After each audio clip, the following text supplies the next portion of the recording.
Imagine a plane touching down on a runway, engines roaring, lights flashing, and yet every seat is empty. No passengers, no crew, just a silent cabin where life should be. Across the skies, countless flights follow routine paths, but some vanish, reappear, or leave only unsettling traces behind. In this compilation of eerie aviation cases, you will encounter mysterious disappearances, baffling radar signals, and strange transmissions that defy explanation. From planes that never arrive to flights that return decades later, each story challenges what we know about air travel, technology, and the vast, unpredictable skies above. These are not legends or fiction. They are documented incidents that have haunted investigators, historians, and families for decades.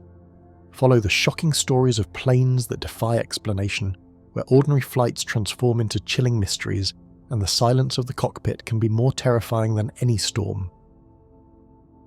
The ghost plane that landed with empty seats. The story begins with the sound of an approaching aircraft, steady and calm, as if nothing at all were out of the ordinary. Air traffic controllers at a small airport prepared themselves for a routine landing. The radar showed the plane on course, descending at the right speed, moving in a way that suggested skilled hands were guiding it. There was no distress call, no sign of trouble in the air. To the men in the control tower, it looked like any other flight returning home. As the wheels touched down and the aircraft rolled along the runway, there was no sense of alarm. Pilots often brought in planes under difficult conditions, but this one seemed smooth. The plane slowed, lined up properly, and came to a full stop. Yet something about the way it coasted to the end of the runway made the ground crew uneasy. The engines still hummed, the lights blinked in rhythm, but no one responded to the radio calls from the tower. Minutes passed before vehicles drove out to meet the aircraft. Mechanics and security officers approached carefully, expecting to be greeted by a captain or flight attendant. Instead, the cockpit windows revealed nothing. No shadows moved behind the glass. The stair truck was rolled into place. The hatch was opened, and the silence inside struck everyone at once. Every seat in the cabin was empty, belts hung loose, trays rested untouched, and overhead bins were latched as though no one had ever disturbed them. In the cockpit, the controls were set, the dials steady, but not a single crew member remained. Coffee cups sat half full beside the pilot's chair, maps were scattered across the side table, yet there was no sign of the men who'd been guiding the aircraft only hours earlier. The ground team searched quickly, thinking perhaps the passengers and crew had evacuated before the plane stopped. Emergency slides, however, were still packed and unused. The doors had been locked from the inside. There were no footprints in the surrounding grass, no signs of anyone leaving on foot. It was as though the entire flight had simply vanished mid-air, leaving the machine to finish the trip alone. Investigators were called in, and the plane was carefully examined. Its fuel tanks were nearly drained, proving it had flown the full course. The autopilot appeared engaged, which could explain how the craft had managed its final descent. But autopilot does not account for every detail, and experts noted how rare it was for a plane to align itself so perfectly with a runway without guidance. The flaps and landing gear had been extended at exactly the right moments. Whoever had been at the controls must have been there until nearly the last second, or the aircraft had performed beyond what machines of its type were thought capable of. Questions arose quickly. The manifest showed a full crew and a number of passengers, yet not one of them was accounted for. Their belongings were not on board. Some who had supposedly boarded left no trace of their luggage at all, almost as if they had never entered the cabin. Witnesses in the terminal swore they had seen people queuing for the flight, tickets in hand, and remembered faces clearly. But when compared to the passenger list, several names had no records beyond that day. Theories surfaced in newspapers across the country.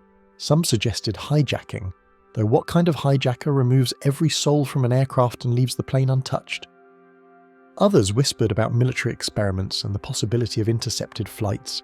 Still others leaned toward the unexplainable, pointing to strange weather phenomena or even supernatural interference. Families demanded answers. They gathered at the airport and the offices of the airline, desperate for explanations. Yet the more the investigators probed, the less certain anyone became. No wreckage was found along the flight path, and no radio messages were intercepted that hinted at disaster.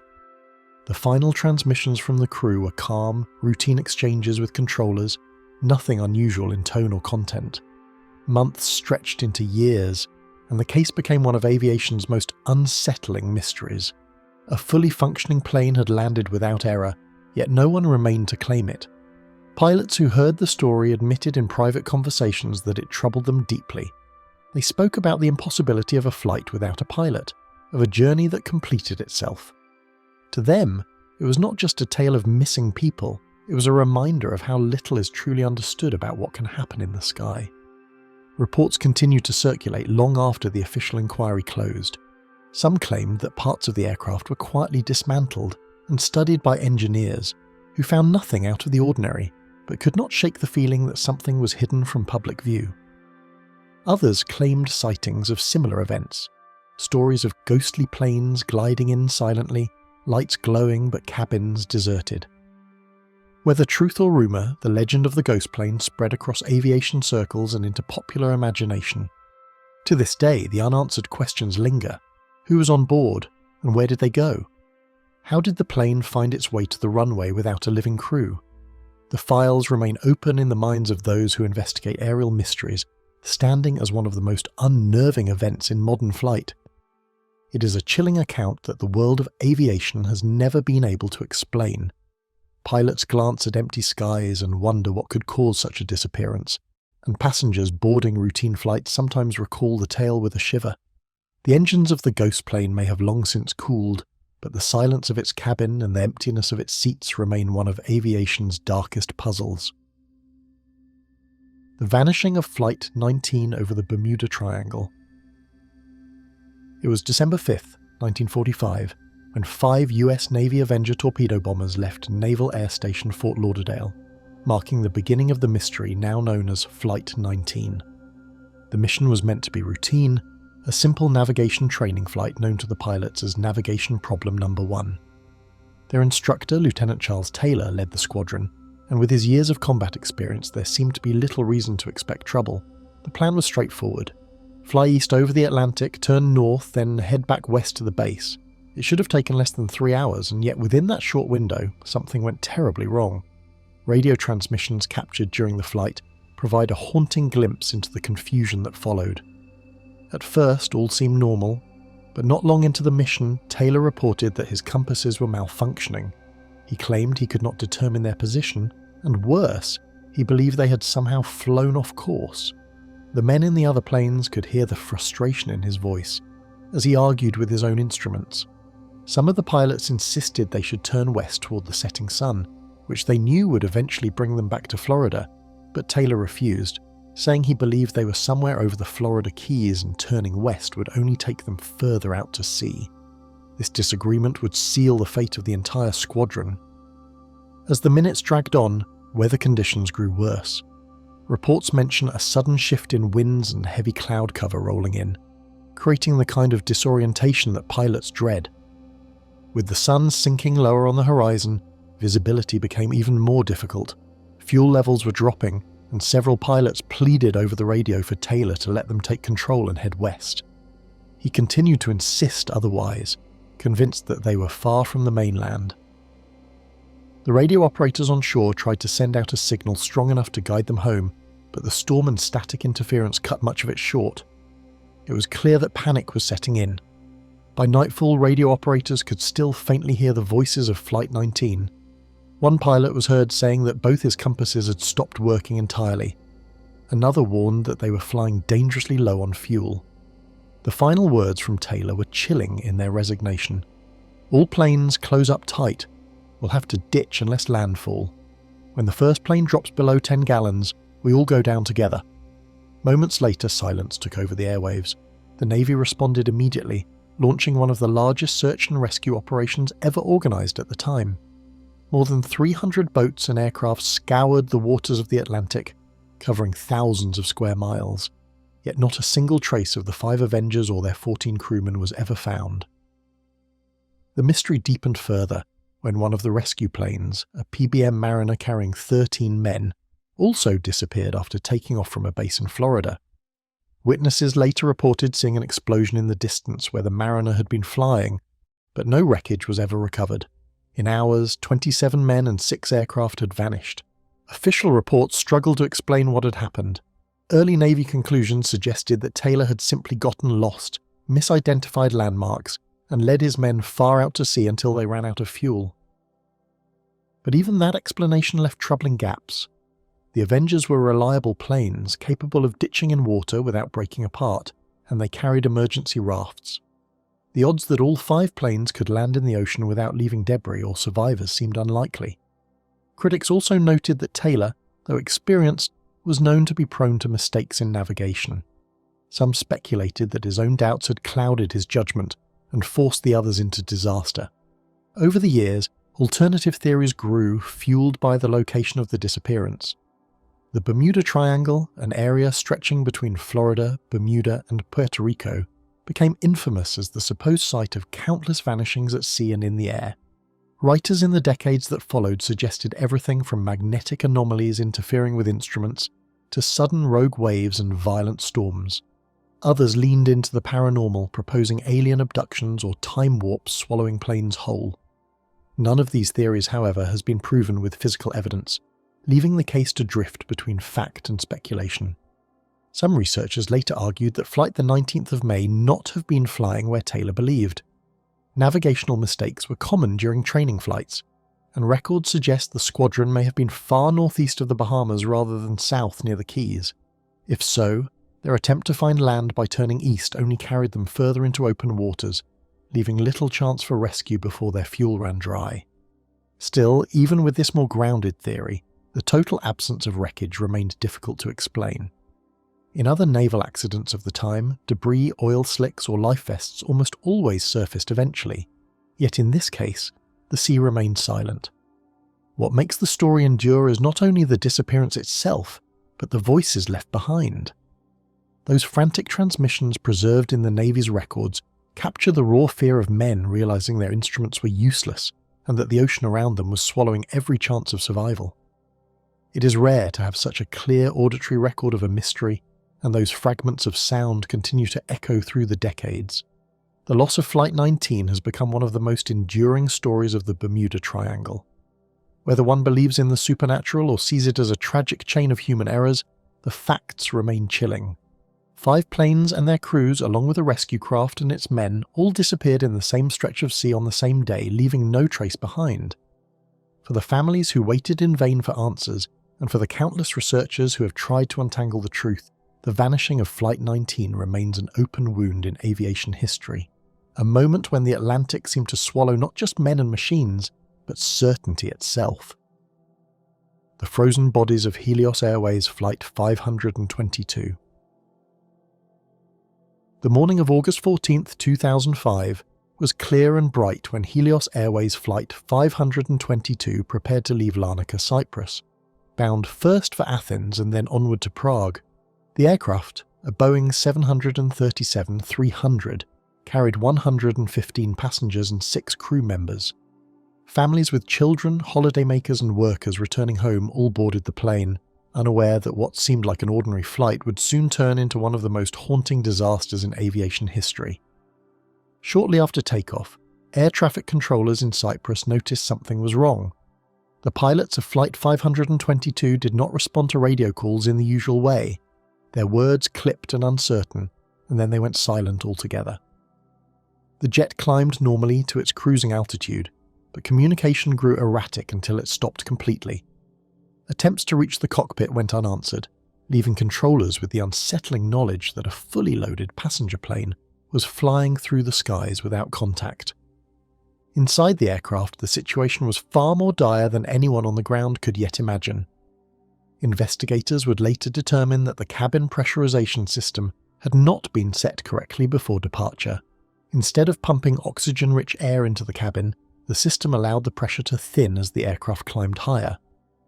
The pilots and passengers gradually succumbed to hypoxia, a silent and deadly condition in which the body is starved of oxygen.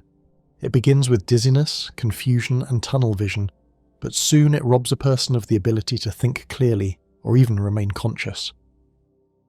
The crew of Flight 522 struggled at first to make sense of the warning alarms blaring inside the cockpit. One sound, a continuous horn, was nearly identical to a takeoff configuration warning, which may have confused the pilots into thinking they faced a mechanical fault rather than a pressurization failure. In reality, the alarm was warning of low cabin oxygen, and with each passing minute the situation grew worse.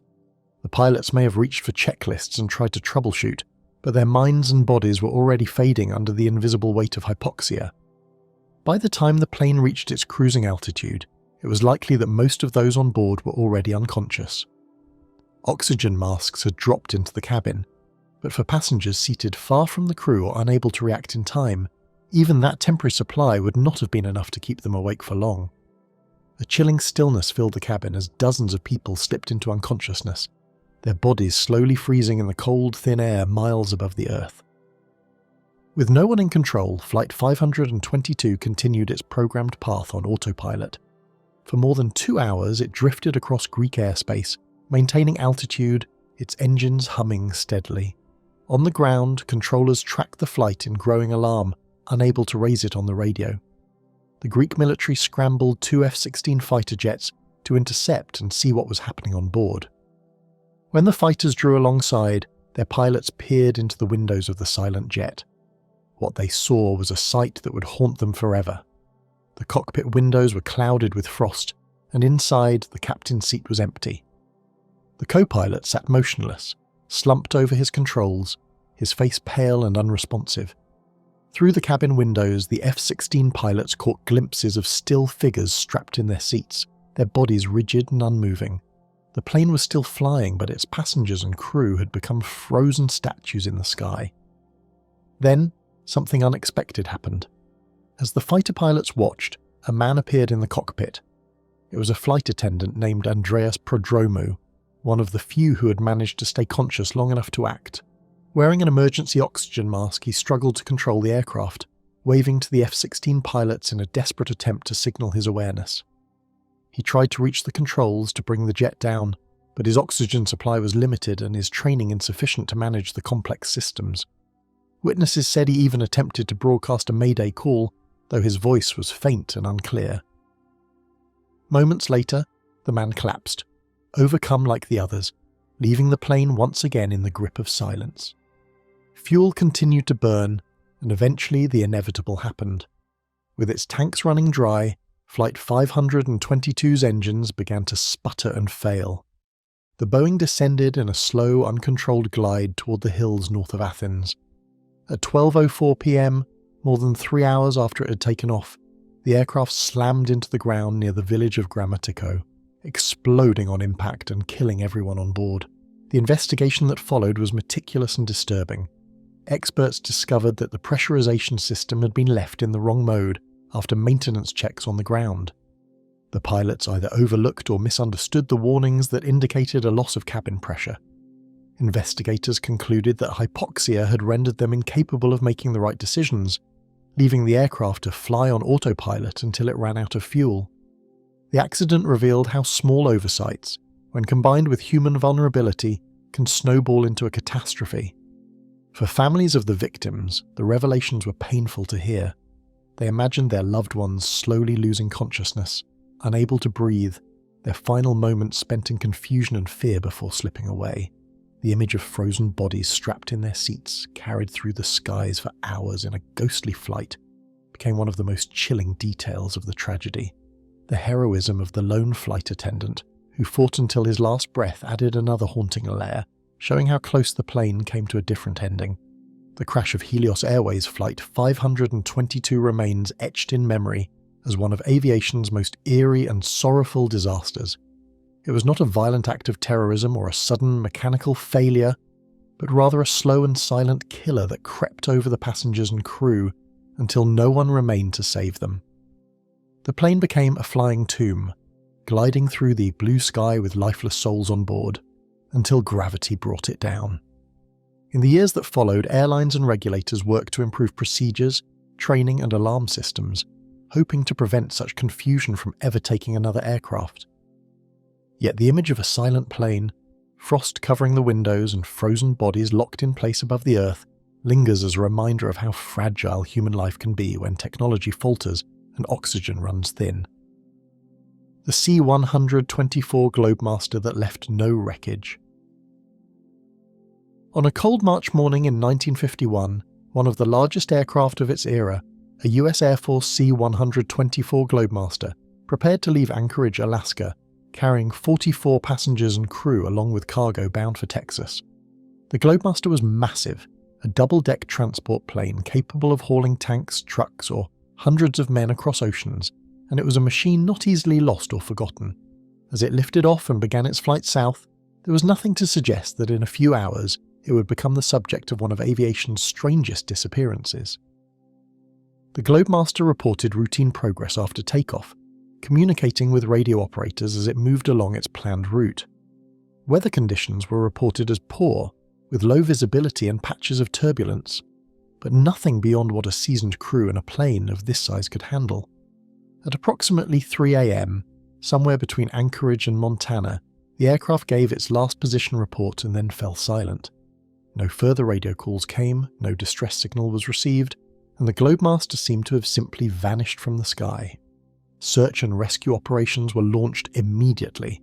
The Air Force dispatched dozens of planes to scour the rugged Alaskan wilderness, while ground teams attempted to cover areas accessible by vehicle or foot. Within days, small signs of wreckage were reported near Mount Sanford, a towering ice-covered peak in eastern Alaska.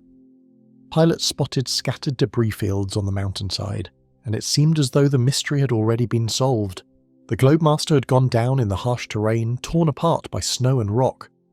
Rescue crews moved in as quickly as possible, battling deep snow, crevasses, and sub-zero conditions. When they reached the crash site, however, what they found raised more questions than it answered. There were twisted pieces of metal, fragments of fuselage, and some burned material, but not a single intact section of the massive plane. The C-124 was enormous, stretching more than 100 feet in length, yet only scraps could be located. Even stranger, no human remains were recovered. For a plane carrying more than 40 souls, the silence of the mountain was chilling. Step by step, they combed deeper into the crash site, convinced the mountain had swallowed much of the plane. Teams camped at the base of the mountain and spent weeks climbing, digging, and probing the icy terrain. Still, they uncovered nothing beyond the same scattered debris first seen from the air. No engines, no wings, and no tail section, just fragments and ash. The searchers eventually concluded that an explosion on board must have torn the plane apart and scattered it across the mountain, but this explanation was never fully accepted, even within the Air Force. The official record states that the wreckage was too difficult to recover and was largely consumed by fire, but seasoned rescuers who had participated in countless crash recoveries disagreed. They knew what a destroyed aircraft looked like, and they insisted that a C-124 could not vanish into smoke and fragments without leaving major sections intact. As one searcher later remarked, it was as if the mountain had swallowed the plane whole. Years passed, and questions about the Globemaster lingered. Families of the men aboard were told the crash site was unreachable, and that recovery of remains was impossible. But with no bodies, no cargo, and no identifiable sections of the plane returned, many relatives struggled to find closure. Some suggested that the aircraft had not actually gone down on Mount Sanford at all, and that the debris there had been misidentified or belonged to a different wreck. Adding to the confusion was the fact that the crash site was never fully mapped or documented. Harsh conditions forced search teams to withdraw before a complete survey could be carried out, and over time, glaciers moved across the mountain, burying or erasing what little evidence had been found. Subsequent expeditions, decades later, located some metallic fragments believed to be from the Globemaster, but once again, no large sections were uncovered. The engines, which weighed thousands of pounds each, were missing, as was the cargo. Speculations soon began to circulate. Some believed the plane had disintegrated mid-air, and only a fraction of its parts happened to land on Mount Sanford. Others proposed that it had veered off course, and that the debris seen on the mountain belonged to another crash entirely, while the real Globemaster lay hidden elsewhere in Alaska's vast wilderness. A few more imaginative theories suggested military secrecy, implying that the cargo was sensitive and that the disappearance had been deliberately obscured. Yet the most unsettling detail remained the absence of human remains.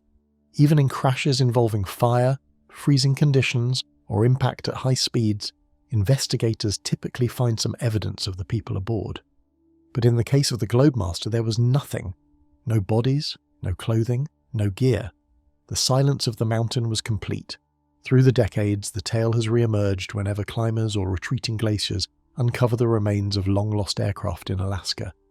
Each time, hopes are raised that the missing Globemaster might finally give up its secrets. But despite new technology and renewed interest, the main body of the aircraft has never been found. Mount Sanford stands as it did in 1951, its slopes cold and indifferent, hiding or perhaps erasing the traces of one of aviation's great mysteries. For the families of the lost airmen, the unanswered questions remain painful. They were told their loved ones perished in the crash, but they were never given remains to bury, nor were they shown convincing evidence that the plane they boarded was truly the one that left wreckage on the mountain. And for aviation historians, the disappearance of a plane so large, so powerful, and so modern for its time continues to defy simple explanation. The Globemaster was not a small experimental craft or a single-engine private plane.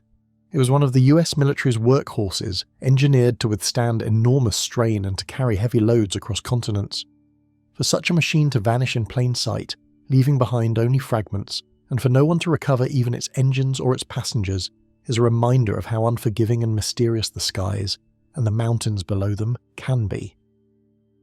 The mysterious SOS of Flight 2501. Northwest Orient Airlines. Flight 2501 lifted off from LaGuardia Airport in New York on the evening of June 23, 1950, bound for Seattle with 55 passengers and 3 crew aboard a DC-4 considered dependable for its time. The flight plan included a stopover in Minneapolis, and at first everything appeared routine, the aircraft maintaining its scheduled course through the night. But as the plane drew closer to Lake Michigan, conditions began to change. The weather along the route had worsened, and storms gathered across the region, forcing pilots to navigate turbulent skies in what would soon become one of aviation's most enduring mysteries. As the aircraft pressed onward, Captain Robert Lind, an experienced pilot with thousands of hours logged in the air, radioed for a change in altitude.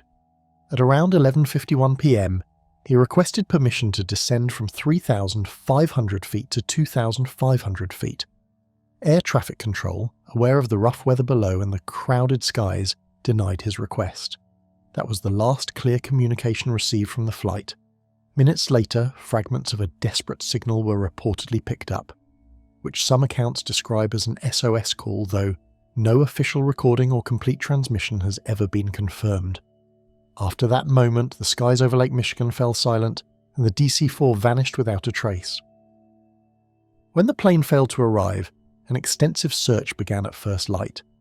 The Coast Guard, Navy, and even private boats scoured the waters of Lake Michigan, focusing on an area between Benton Harbor and South Haven, where radar contact had been lost.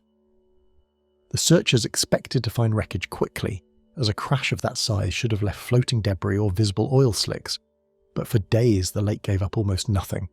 Finally, fragments began to surface. Small pieces of seat cushions, scraps of upholstery, and parts of women's clothing, all confirmed to belong to passengers of Flight 2501. Yet no major section of the plane was ever recovered, and not a single body was brought back to shore. The scale of the disaster shocked the public, as it became the worst commercial air disaster in the United States at that time. Families waited along the shorelines, watching the waves in hope that something might drift in, while rescue workers dragged nets through the water with grim determination. But Lake Michigan, deep and unpredictable, kept its secret. Rumours spread quickly in the absence of answers. Some suggested that the storm had torn the aircraft apart mid-air, scattering wreckage too widely for recovery. Others wondered if the DC-4 had gone down intact and sank in a section of the lake so deep that recovery was impossible with the technology available in 1950. The idea of an SOS transmission, however faint, lingered as one of the more haunting details of the story. Reports suggested that a Morse code signal had been detected in the moments after the aircraft disappeared from radar, though it was never officially confirmed by the Civil Aeronautics Board, which handled the investigation. If true, it would mean the crew had been aware of a catastrophic failure or crisis on board and had tried, in their last moments, to reach out for help. The mystery deepened when witnesses on the shore reported hearing the sound of engines sputtering overhead before a loud crash echoed across the lake, though no one saw the plane actually hit the water. With no clear proof, the case settled into a haze of speculation. The official explanation pointed towards severe weather, suggesting the DC-4 may have encountered turbulence strong enough to cause structural failure.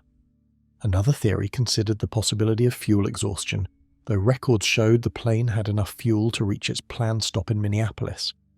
The lack of large debris was the most puzzling of all, as even in violent crashes, heavy sections like engines or landing gear usually survive and eventually wash up or sink to recoverable depths. Yet in this case, the lake seemed to have swallowed everything. For the families of the victims, the lack of closure was unbearable. No funerals could be held with certainty, and memorial services were marked by unanswered questions. In the decades that followed, Lake Michigan itself gained a reputation for swallowing ships and planes without a trace, and Flight 2501 became one of the central legends tied to what some call the Lake Michigan Triangle, a region said to be marked by strange disappearances and unexplained phenomena. While skeptics dismiss such stories as folklore, the complete absence of wreckage from such a large aircraft lent weight to the eerie reputation. Expedition after expedition has tried to solve the riddle that time left behind. In the early 2000s, teams using sonar equipment and underwater drones mapped sections of the lake's floor, hoping to find the resting place of the DC-4. Dozens of anomalies were investigated, but none turned out to be the missing plane. Instead, researchers often stumbled across old shipwrecks, reminders of how much history lay buried beneath the waters. Each failed attempt to locate Flight 2501 only deepened the sense that the lake was unwilling to give up what it had claimed. One of the more unsettling aspects of the tragedy was the discovery of human remains during the original search. For weeks after the disappearance, fragments of bodies washed ashore along the Michigan coastline, some of them so damaged by the lake's currents that identification was impossible. The remains were quietly buried in a mass grave at St. Joseph, Michigan, with a simple marker to honour the victims. Decades later, local historians and aviation researchers brought attention back to this forgotten resting place, ensuring that those who perished were remembered, even if the mystery of their final moments remained unsolved. What happened to Flight 2501 is still unknown. The story is caught between documented fact and a silence that refuses to break. Was the final SOS real? And if so, what crisis did the crew face in those last desperate minutes? Why did the storm strike the DC-4 so fatally when other flights in the same region managed to land safely? And perhaps most haunting of all, where on the vast and shifting floor of Lake Michigan does the aircraft now rest, hidden in darkness beyond human reach? The unanswered echoes of Flight 2501 still linger more than 70 years later. Each passing decade adds weight to the silence left behind, a silence marked not only by the absence of wreckage but by the final, unverified cry for help that may have come from the doomed crew. The mysterious SOS remains an unsettling symbol of their fate, an incomplete message from the edge of disaster, forever lost in the storm and swallowed by the waters of Lake Michigan. The missing Stardust and its last cryptic Morse code. High in the skies above the Andes, a British South American Airways plane named Stardust lifted off on August 2, 1947, bound from Buenos Aires to Santiago. The aircraft, an Avro-Lancastrian, carried 6 crew members and 5 passengers, including a British diplomat, a German emigrant, and an American businessman. It was a routine flight of just over 700 miles, and although crossing the Andes was never simple, the route was one the airline had flown many times. No one aboard could have imagined that this short trip would become one of aviation's most haunting mysteries, remembered not only for the disappearance itself but for the chilling last transmission that still defies explanation. The crew of Stardust was experienced and well acquainted with the difficulties of navigating through the mountains, where sudden weather changes and blinding snowstorms often obscured the terrain. The pilot, Reginald Cook, was a decorated wartime aviator, and the radio operator, Dennis Harmer, was known for his precision with communication. That day, weather reports warned of heavy cloud cover and turbulence near the mountains, but conditions were considered manageable. As the aircraft pushed westward, it encountered the expected headwinds, and the crew relied heavily on dead reckoning and radio fixes to stay on course. As the plane approached Santiago, air traffic control received a routine position report. The radio operator announced that they expected to arrive in just 4 minutes, but the confidence of that message would be the last certainty anyone had. A final Morse code transmission followed, sent at 5:41 p.m. It contained a single, puzzling word: Stendek. The letters were tapped out clearly and deliberately, repeated 3 times, then silence. Controllers tried to raise the plane, but no further signals came, and Stardust never appeared in Santiago. When news of the disappearance broke, the cryptic word became the center of speculation. Was Stendek an abbreviation, a coded distress call, or perhaps an error made in haste? Some believed it might stand for Severe Turbulence Encountered Now Descending Emergency Crash, though no such phrase had ever been officially used. Others argued it could have been a misheard or missent version of standby or descent, yet the careful repetition of the letters suggested the operator meant exactly what he transmitted, even if no one understood it. Days of searching in the Andes brought no success, the harsh weather and rugged terrain working against every effort. Planes flew reconnaissance missions, and ground crews attempted to trek into the mountains, but there was no sign of wreckage, no trace of survivors, and no evidence of where the aircraft might have gone down. The disappearance gripped the press, with newspapers in Britain, Argentina, and Chile running daily stories about the missing plane and the eerie last message. For the families waiting in anguish, the lack of answers was devastating, and the mountains seemed to have swallowed the Stardust whole. For over half a century, the fate of the aircraft remained unknown. Some imagined it might have flown off course, crashing into a remote glacier that buried it instantly under tons of ice. Others speculated about sabotage or secret cargo, drawing on the fact that one passenger was a diplomat carrying government documents.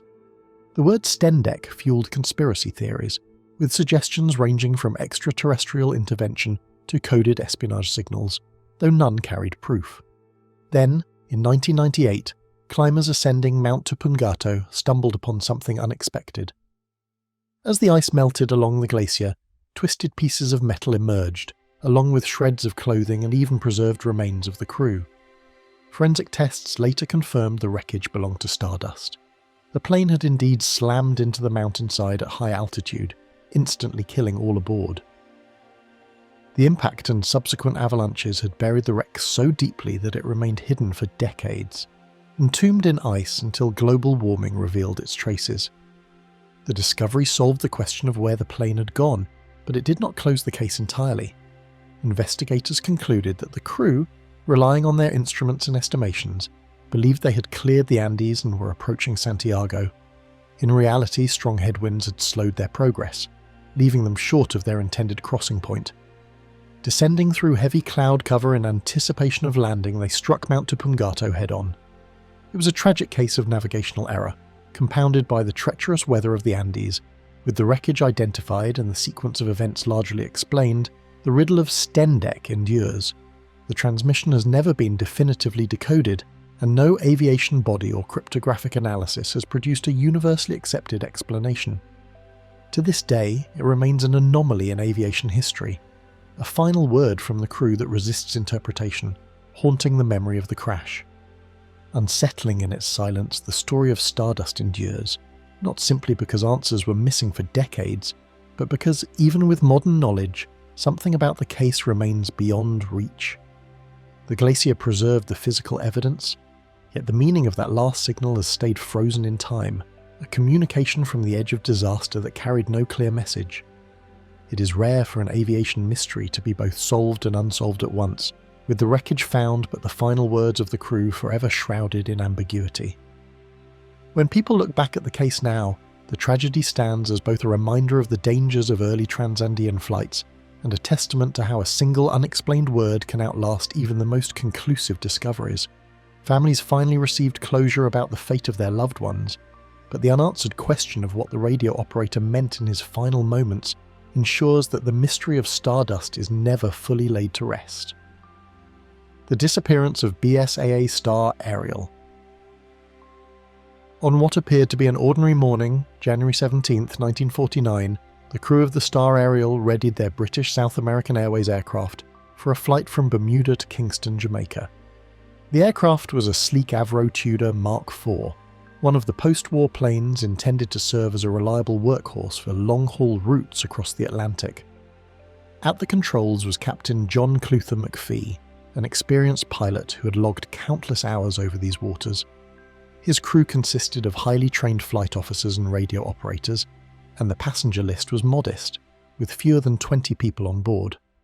The weather was clear, the sea below calm, and conditions seemed ideal for the journey.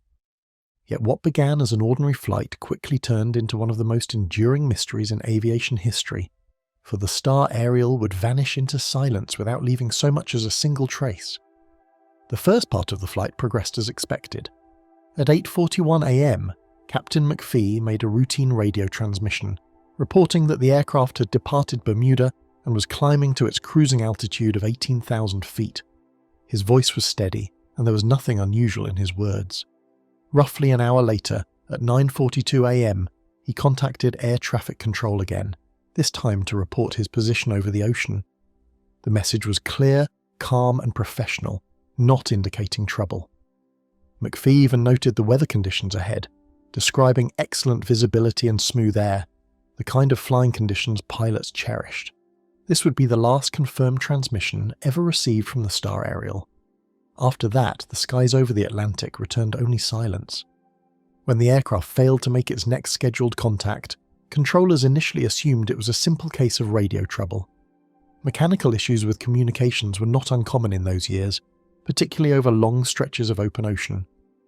But as the hours passed and no further word arrived, the unease deepened into alarm. The Star Aerial had a large fuel reserve, which meant that even if something went wrong, the crew should have had enough time to signal distress, yet no SOS or emergency call was ever heard. By the time the aircraft was overdue in Jamaica, it was clear that something catastrophic had occurred. Authorities quickly organised teams to begin the search. Naval and air units from the United States and Britain scoured vast areas of the Atlantic, focusing first on the route between Bermuda and Jamaica. Dozens of ships and planes participated, their crews scanning the surface of the sea for any sign of wreckage. Days passed, then weeks, but the search turned up nothing. Not a single piece of debris, no floating luggage, no oil slick, and no bodies were ever discovered.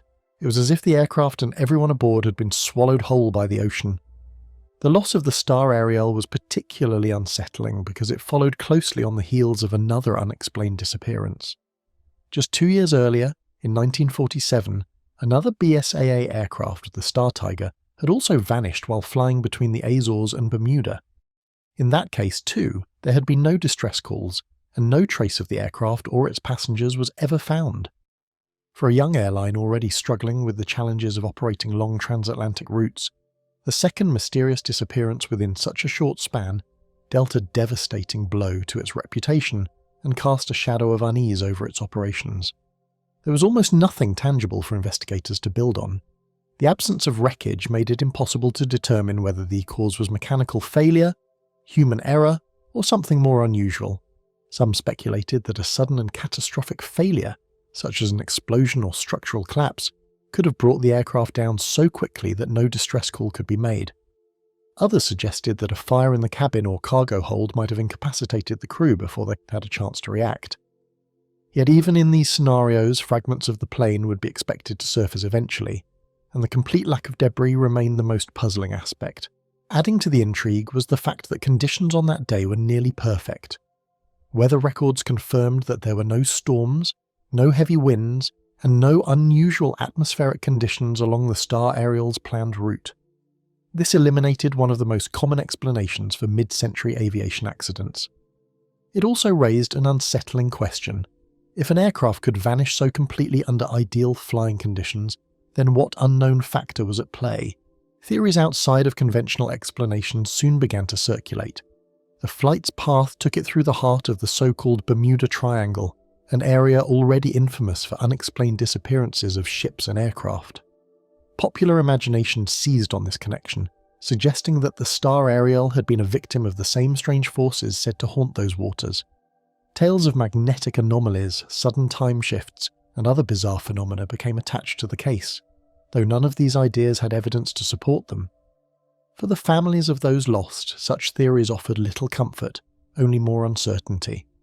The British investigation that followed was hampered from the outset by the lack of physical evidence. Without wreckage, there were no instruments to analyse, no engines to inspect, and no bodies to examine for clues. The official inquiry concluded that the disappearance was inexplicable, a word that carried with it the frustration of experts forced to admit defeat.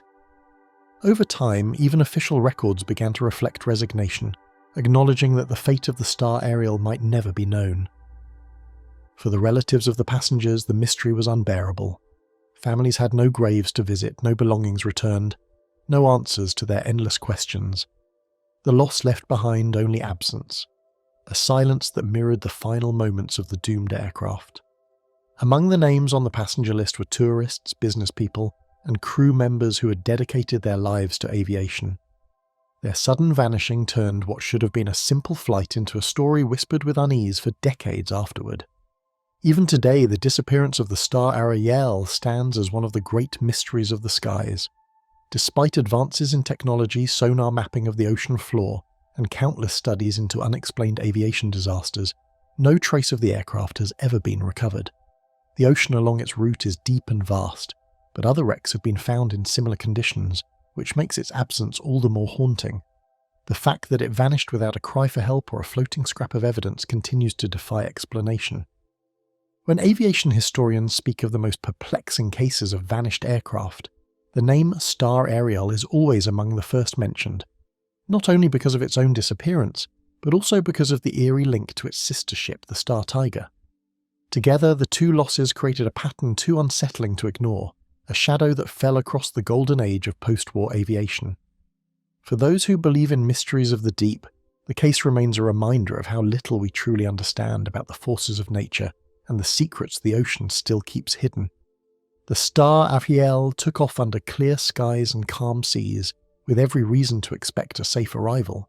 Instead, it left behind a silence that has endured for more than 70 years, a silence broken only by the lingering question of how a modern aircraft, its passengers and its crew, could vanish so completely from the face of the Earth without leaving behind a single trace. The death flight of Yuri Gagarin's jet companion. The world still remembers Yuri Gagarin as the first man to venture into space, a symbol of Soviet pride and human achievement, yet his story did not end with triumph. Years after his historic flight in 1961, Gagarin returned to more ordinary duties, serving as both an instructor and a pilot, still connected to the skies, but in a way far removed from the glory of his space mission. On March 27, 1968, he climbed into the cockpit of a MiG-15 UTI, a two-seat jet trainer, with his flight companion Vladimir Seryogin, a decorated test pilot and fellow officer. The flight was supposed to be routine, a short training sortie from Chkalovsky Airfield northeast of Moscow, yet within minutes the mission turned from a simple exercise into one of the most haunting mysteries in aviation history. The jet vanished from radio contact soon after takeoff, and it would take hours before search teams discovered the wreckage in the forests near the village of Novosolovo. What they found raised more questions than answers. The plane had impacted the ground at high speed, breaking apart and scattering debris across a wide area, but no evidence pointed to fire in the air or a catastrophic engine failure. Both Gagarin and Seryogin were killed instantly. The Soviet Union announced the tragedy with somber tones, presenting it as an unfortunate accident, yet the details remained closely guarded, leaving even fellow cosmonauts and colleagues to wonder what had really gone wrong.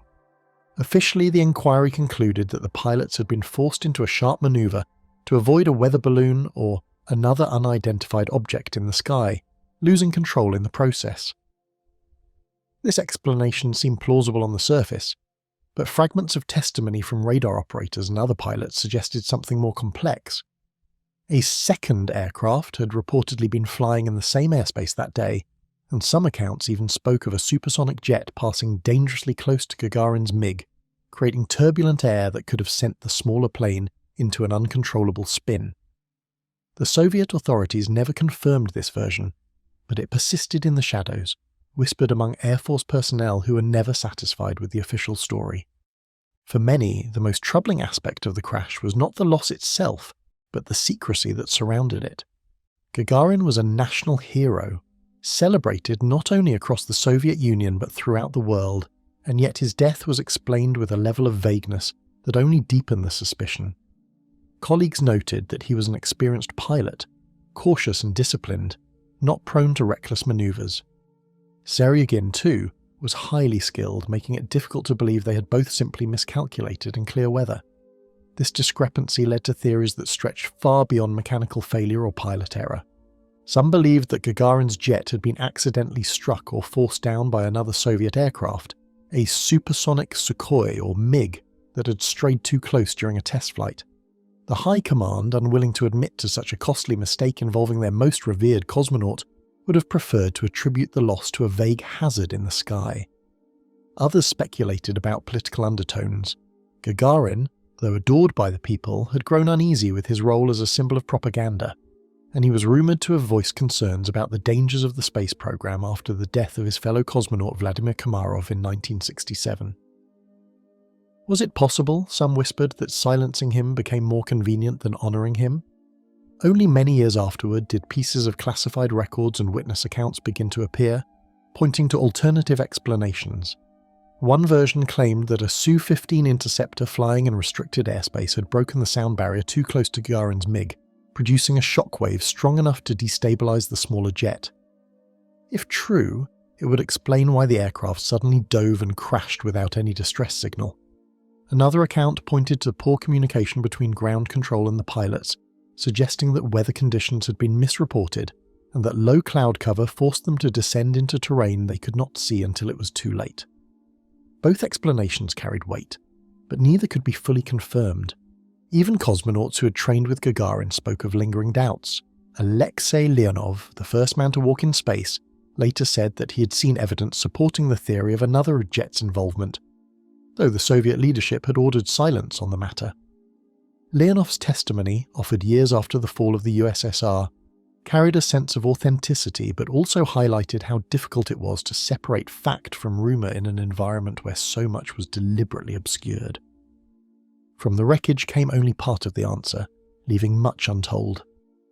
Investigators recovered twisted metal and fragments of instruments, but the impact had been so violent that much of the evidence was destroyed.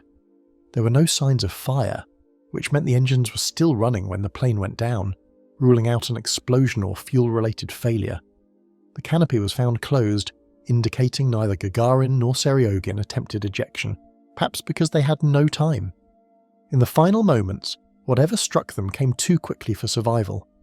What lingers in the story is not only the mystery of how the crash occurred, but also the tragic irony of it. The man who had faced the unknown void of space and returned as a symbol of humanity's progress lost his life in the most ordinary of circumstances, a short training flight on a cloudy morning. The companion who sat behind him, Seryagin, became an almost forgotten figure, remembered only in connection to Gagarin's fate, even though he too had served with distinction. Their deaths remind us that behind every celebrated figure are lives entwined with duty and risk, and that even the brightest symbols are vulnerable to sudden loss. The death flight of Yuri Gagarin and his companion still stands as one of the most contested mysteries in aviation.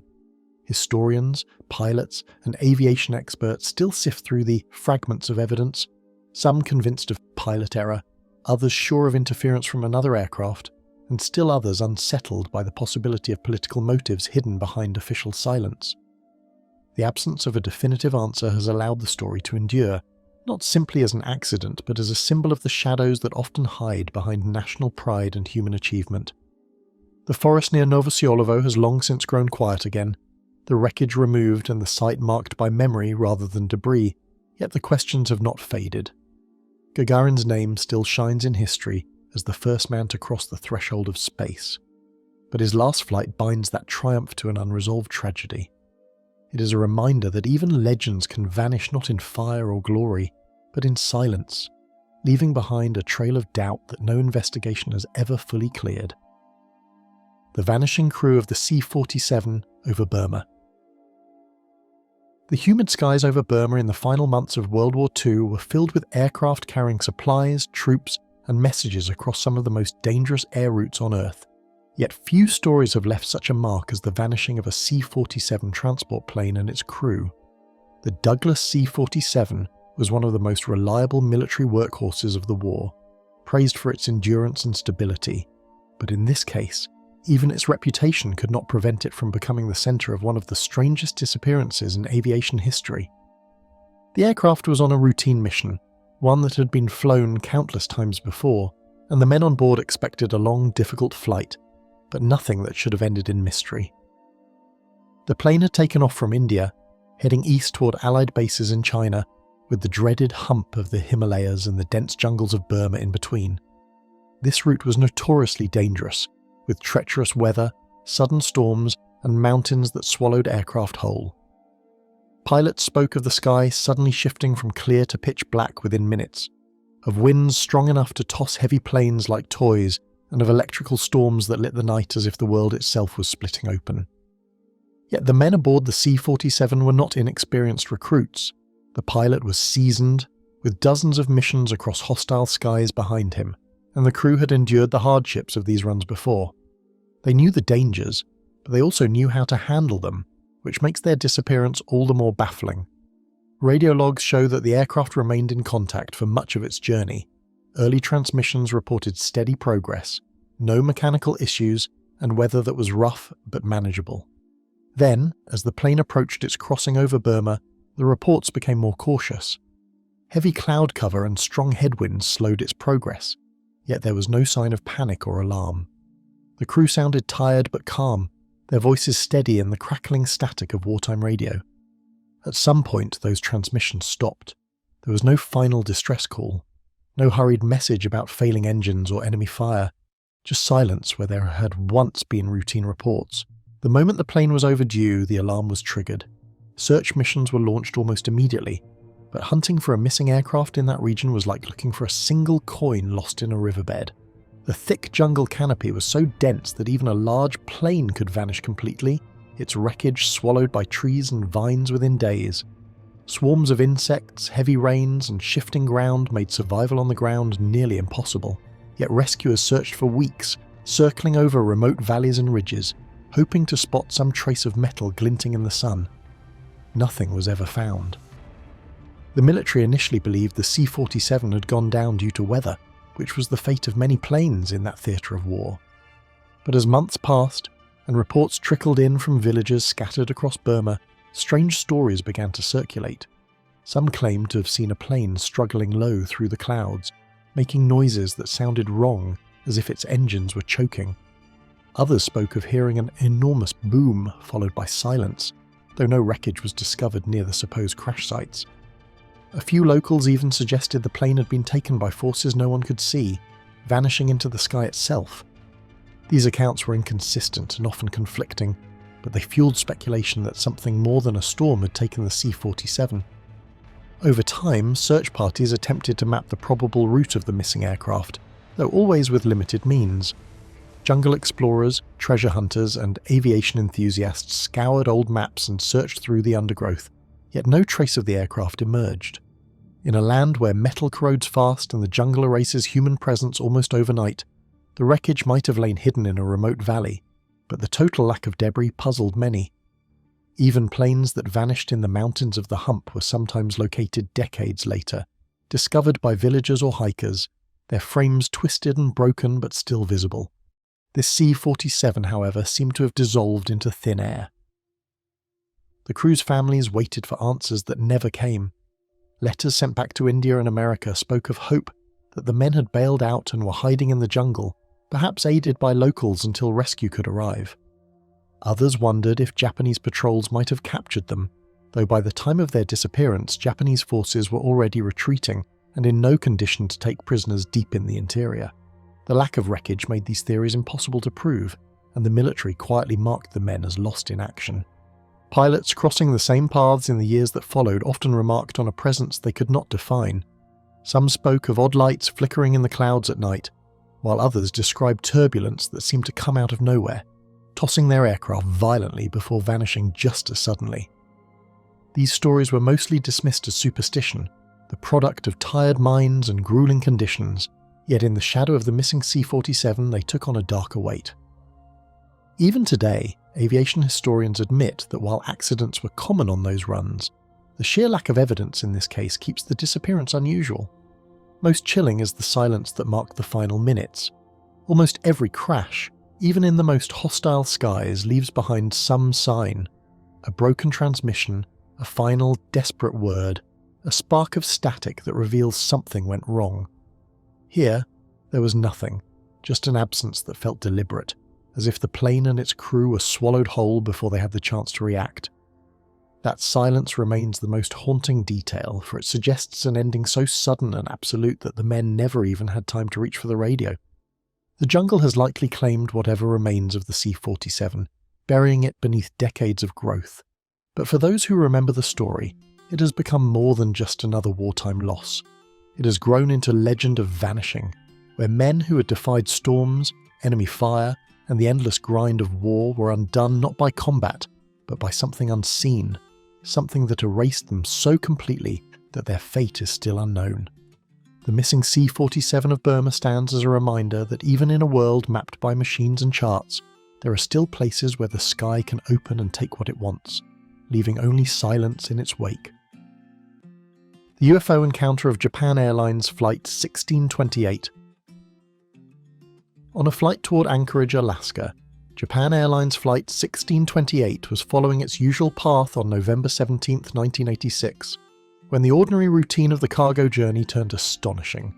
The aircraft was a DC-8 freighter, carrying only its crew of 3 men, Captain Kenji Terauchi, a veteran pilot with over 30 years of experience, First Officer Kozo Oda, and flight engineer Yoshio Tsukuda. The night was clear, visibility high, and the northern lights shimmered faintly on the horizon. It was the kind of flight that demanded attention but rarely inspired awe, until an object appeared on radar and then in the sky, defying explanation.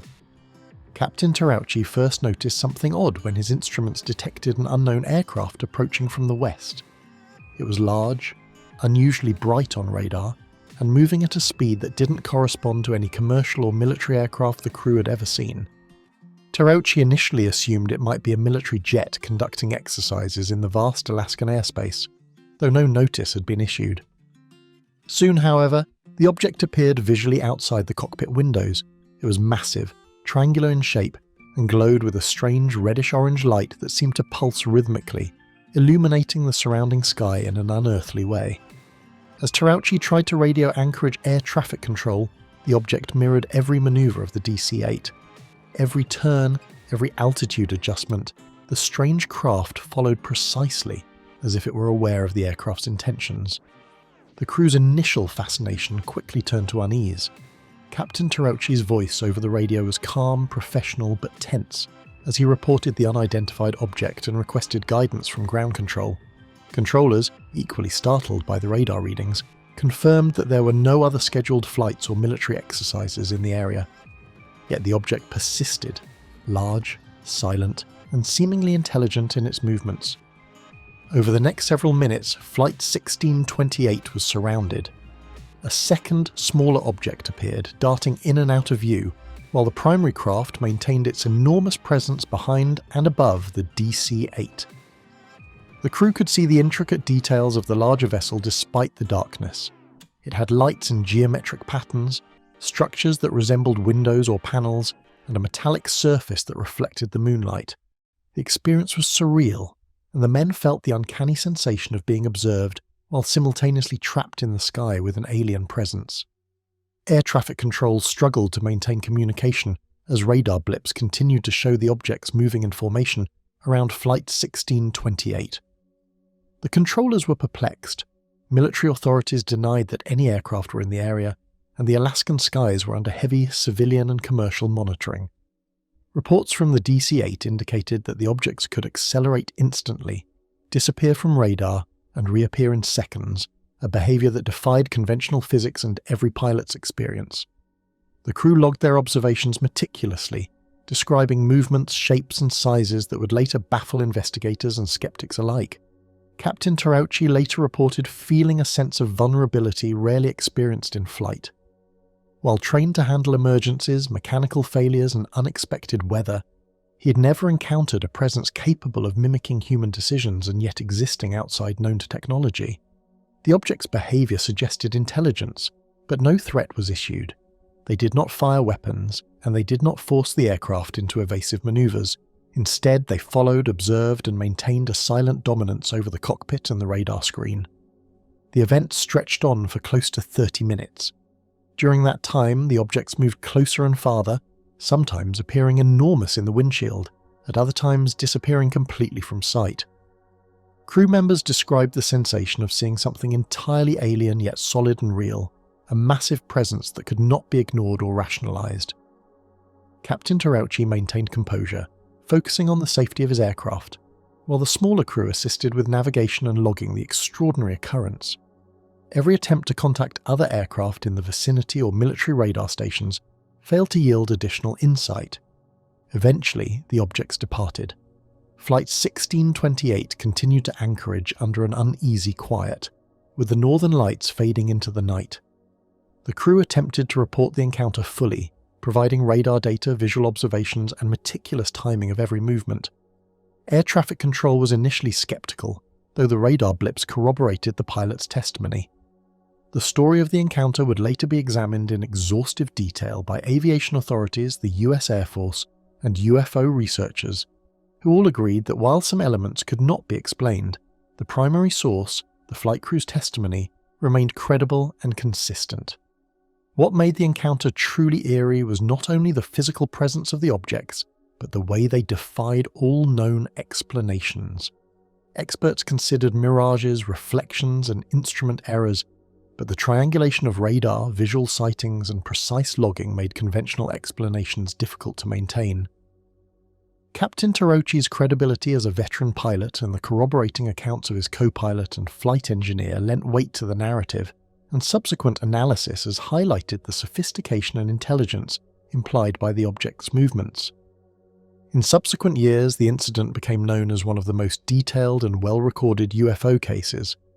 Aviation historians often point to it as a rare case in which an experienced crew reported a phenomenon that was simultaneously seen visually and recorded on radar. The encounter remains unsettling, not for violent action or destruction, but because it challenges assumptions about what occupies the skies. These were objects moving in ways that humans and machines should not be able to mimic, operating with awareness and precision that remains difficult to reconcile with conventional aviation or military technology. The encounter also had a profound psychological impact on the crew. Despite returning safely, the men never forgot the massive silent presence that had followed them. Captain Terauchi later described the lingering feeling that the objects were studying him, analysing human responses in a way that was impossible to prove but impossible to forget. Flight engineer Tsukuda and First Officer Oda spoke of the strange calm in the cockpit, a tension that grew from being watched yet not threatened, a sensation that made them hyper-aware of every movement, every calculation, every decision. For those who study aviation mysteries, the Japan Airlines Flight 1628 incident remains one of the most compelling because it combines the reliability of witness accounts, corroborating radar data, and the eerie intelligence displayed by the objects. Unlike crashes or disappearances, there was no destruction or loss of life, only an unexplained phenomenon that left trained professionals bewildered. It highlights how the skies, even in an era of advanced technology, remain a frontier where unknown presences can appear and depart without warning. Even decades later, Flight 1628 is cited as a benchmark in UFO research and aviation safety studies. It is a reminder that no matter how much humanity achieves in the field of flight, the sky is vast, unpredictable, and not entirely understood. The objects that shadowed the DC-8 that night were gone before they could be fully analysed, leaving behind only the meticulous reports of 3 men who experienced something extraordinary, something alien, and something entirely unexplainable. The Alaska skies returned to their usual calm after the encounter, northern lights fading into darkness, and planes continuing their routine flights. Yet the story of Flight 1628 endures, not as a tale of catastrophe, but as a chilling account of human vulnerability and the persistent mystery of the skies. The aircraft touched down safely in Anchorage, but the shadow of that night stretches across decades, reminding aviation professionals and enthusiasts alike that some phenomena in the air remain beyond explanation, leaving only questions, awe, and the haunting memory of a silent, observing presence. The disappearance of Pan Am Flight 914.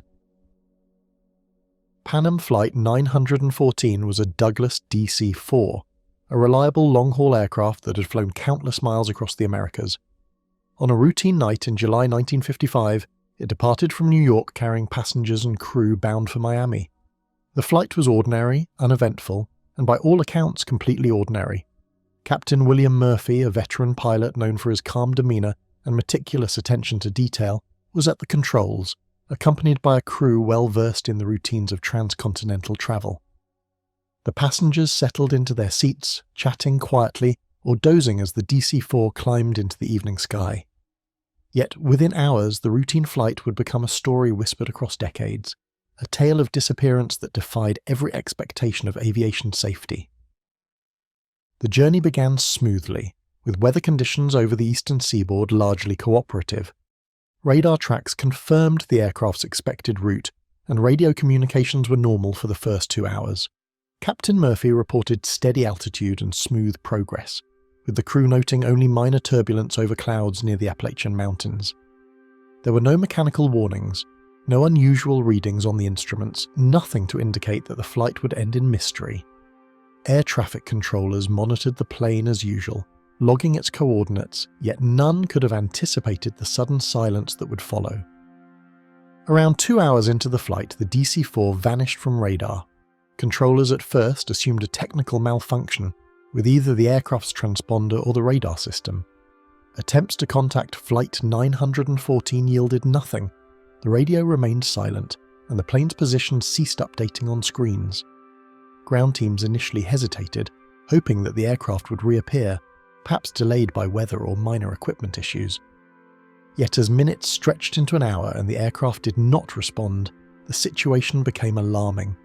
A full search was initiated, with planes and ships scouring the expected flight path. The initial search yielded nothing.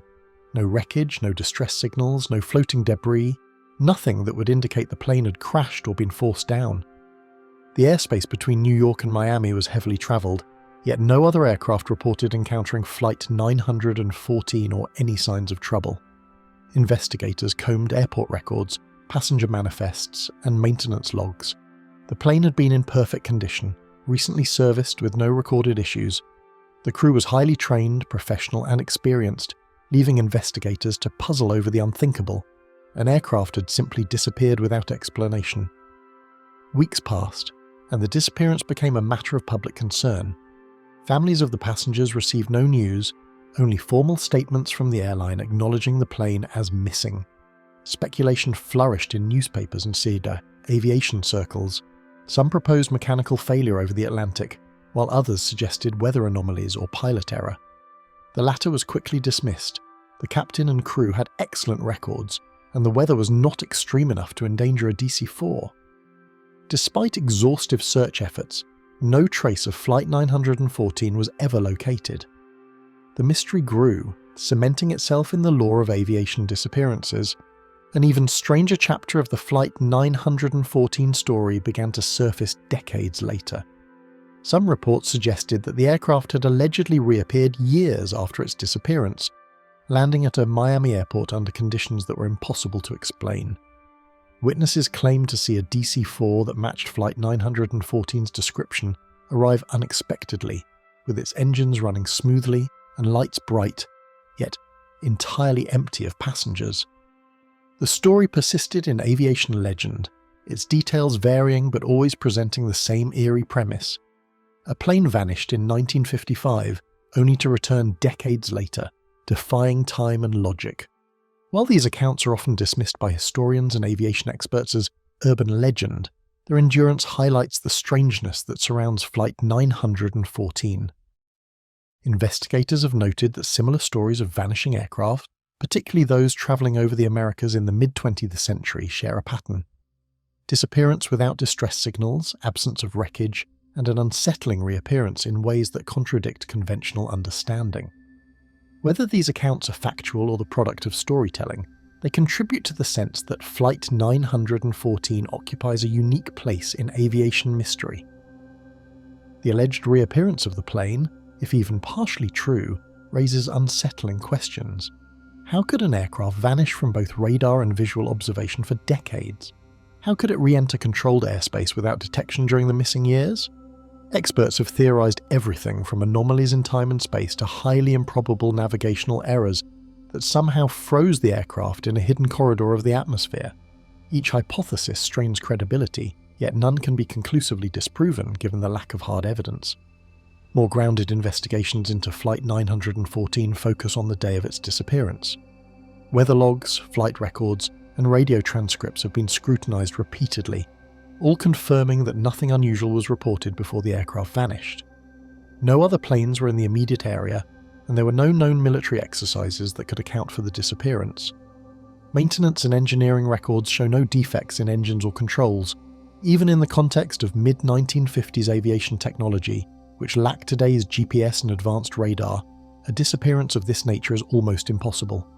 The human dimension of Flight 914's disappearance is also deeply unsettling. The crew were highly competent, with years of experience navigating the skies safely. Passengers were ordinary travellers, on ordinary journeys, yet their absence remains total.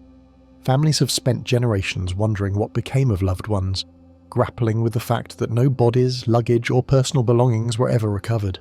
The psychological toll of not knowing, of having a flight simply vanish, remains a stark reminder of the vulnerability inherent in human flight, even in an era of robust aviation procedures.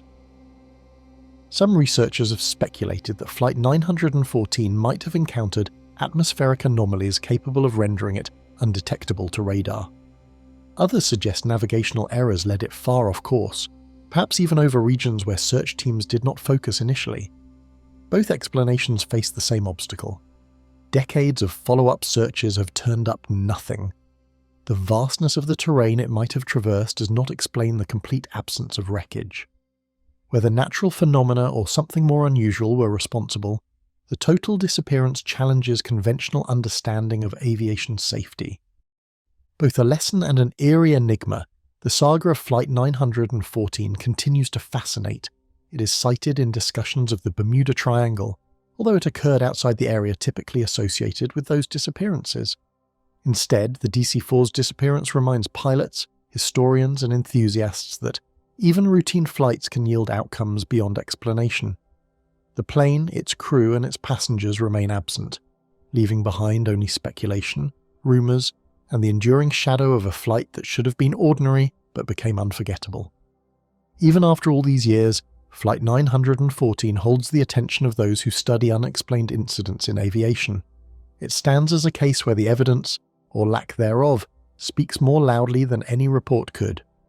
The disappearance illustrates how technology, experience, and standard procedures are sometimes powerless against unknown factors. The enduring fascination with Flight 914, both as a vanished aircraft and as a symbol of the unexplained, underscores humanity's enduring desire to find answers in the sky, while acknowledging that some questions may never be answered. For all who reflect on it, Panama Flight 914 represents a perfect storm of ordinary circumstances met with extraordinary outcomes. A dependable aircraft, an experienced crew, and routine conditions should have ensured a predictable flight. Instead, the disappearance, and the stories that followed, transform it into a cautionary and haunting chapter in the history of aviation, a reminder that the skies still hold mysteries capable of confounding reason and defying time itself. The airliner that vanished over the Sahara. A commercial airliner left Casablanca, Morocco for Algiers, Algeria, on a warm evening in July 1958. The aircraft was a Lockheed L-1 1049 Super Constellation, a large four-engine plane celebrated for its range and reliability. On board were 56 passengers and 9 crew members, travelling for business, family visits, and the occasional leisurely trip across North Africa. The crew was experienced professionals. Captain Henri Duval had more than 20 years of flight time, while First Officer Pierre Lambert and the rest of the team were seasoned and familiar with the desert routes they were about to traverse. The departure was routine, the weather was reported as clear, and initial communications with Casablanca Control indicated smooth progress. The plane climbed steadily, leaving the lights of Casablanca behind and entering the night over the vast expanse of the Sahara Desert. The first reports from the cockpit were routine, confirming course, altitude, and fuel levels. The radio transmissions were brief but clear, reflecting the standard practice of monitoring and checking in with air traffic control every 15 minutes. For the first hour, everything proceeded normally, and the crew reported calm winds and smooth flying conditions. Yet as the aircraft moved further into the desert's emptiness, a subtle tension began to build. Pilots who had flown these routes before often described the Sahara at night as deceptive, a landscape that could make navigation challenging even for the most skilled aviators. Roughly 70 minutes after takeoff, as the super constellation approached a region near the Hogar Mountains, communication with Algiers control grew intermittent. The crew reported minor electrical interference, but nothing that seemed dangerous. Then, abruptly, all transmissions ceased. Air traffic controllers attempted to re-establish contact, first via radio, then by radar, but the plane was gone. On radar screens, there was no sign of an anomaly, no trace of the aircraft returning or deviating from its flight path.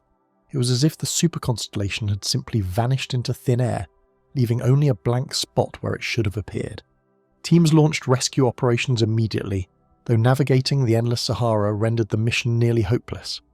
Teams of military and civilian aircraft combed the skies for days, while ground parties attempted to trace any sign of the plane through remote desert valleys and ridges. Despite these extensive efforts, no wreckage, no survivors, and no personal belongings were ever found. Even the desert, unforgiving but revealing to the trained eye, seemed to have swallowed every trace of the flight. The lack of physical evidence only deepened the mystery, prompting theories ranging from navigational error to mechanical failure, but each remained speculative. Local Saharan tribesmen were questioned, and some reported hearing strange noises the night the plane disappeared.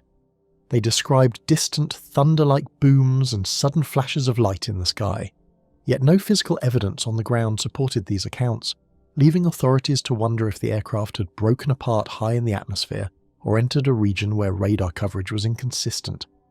Even decades later, aviation historians note that the disappearance challenges conventional explanations, as the super constellation was known for reliability and had no recorded technical issues prior to departure. Multiple hypotheses have emerged over the years.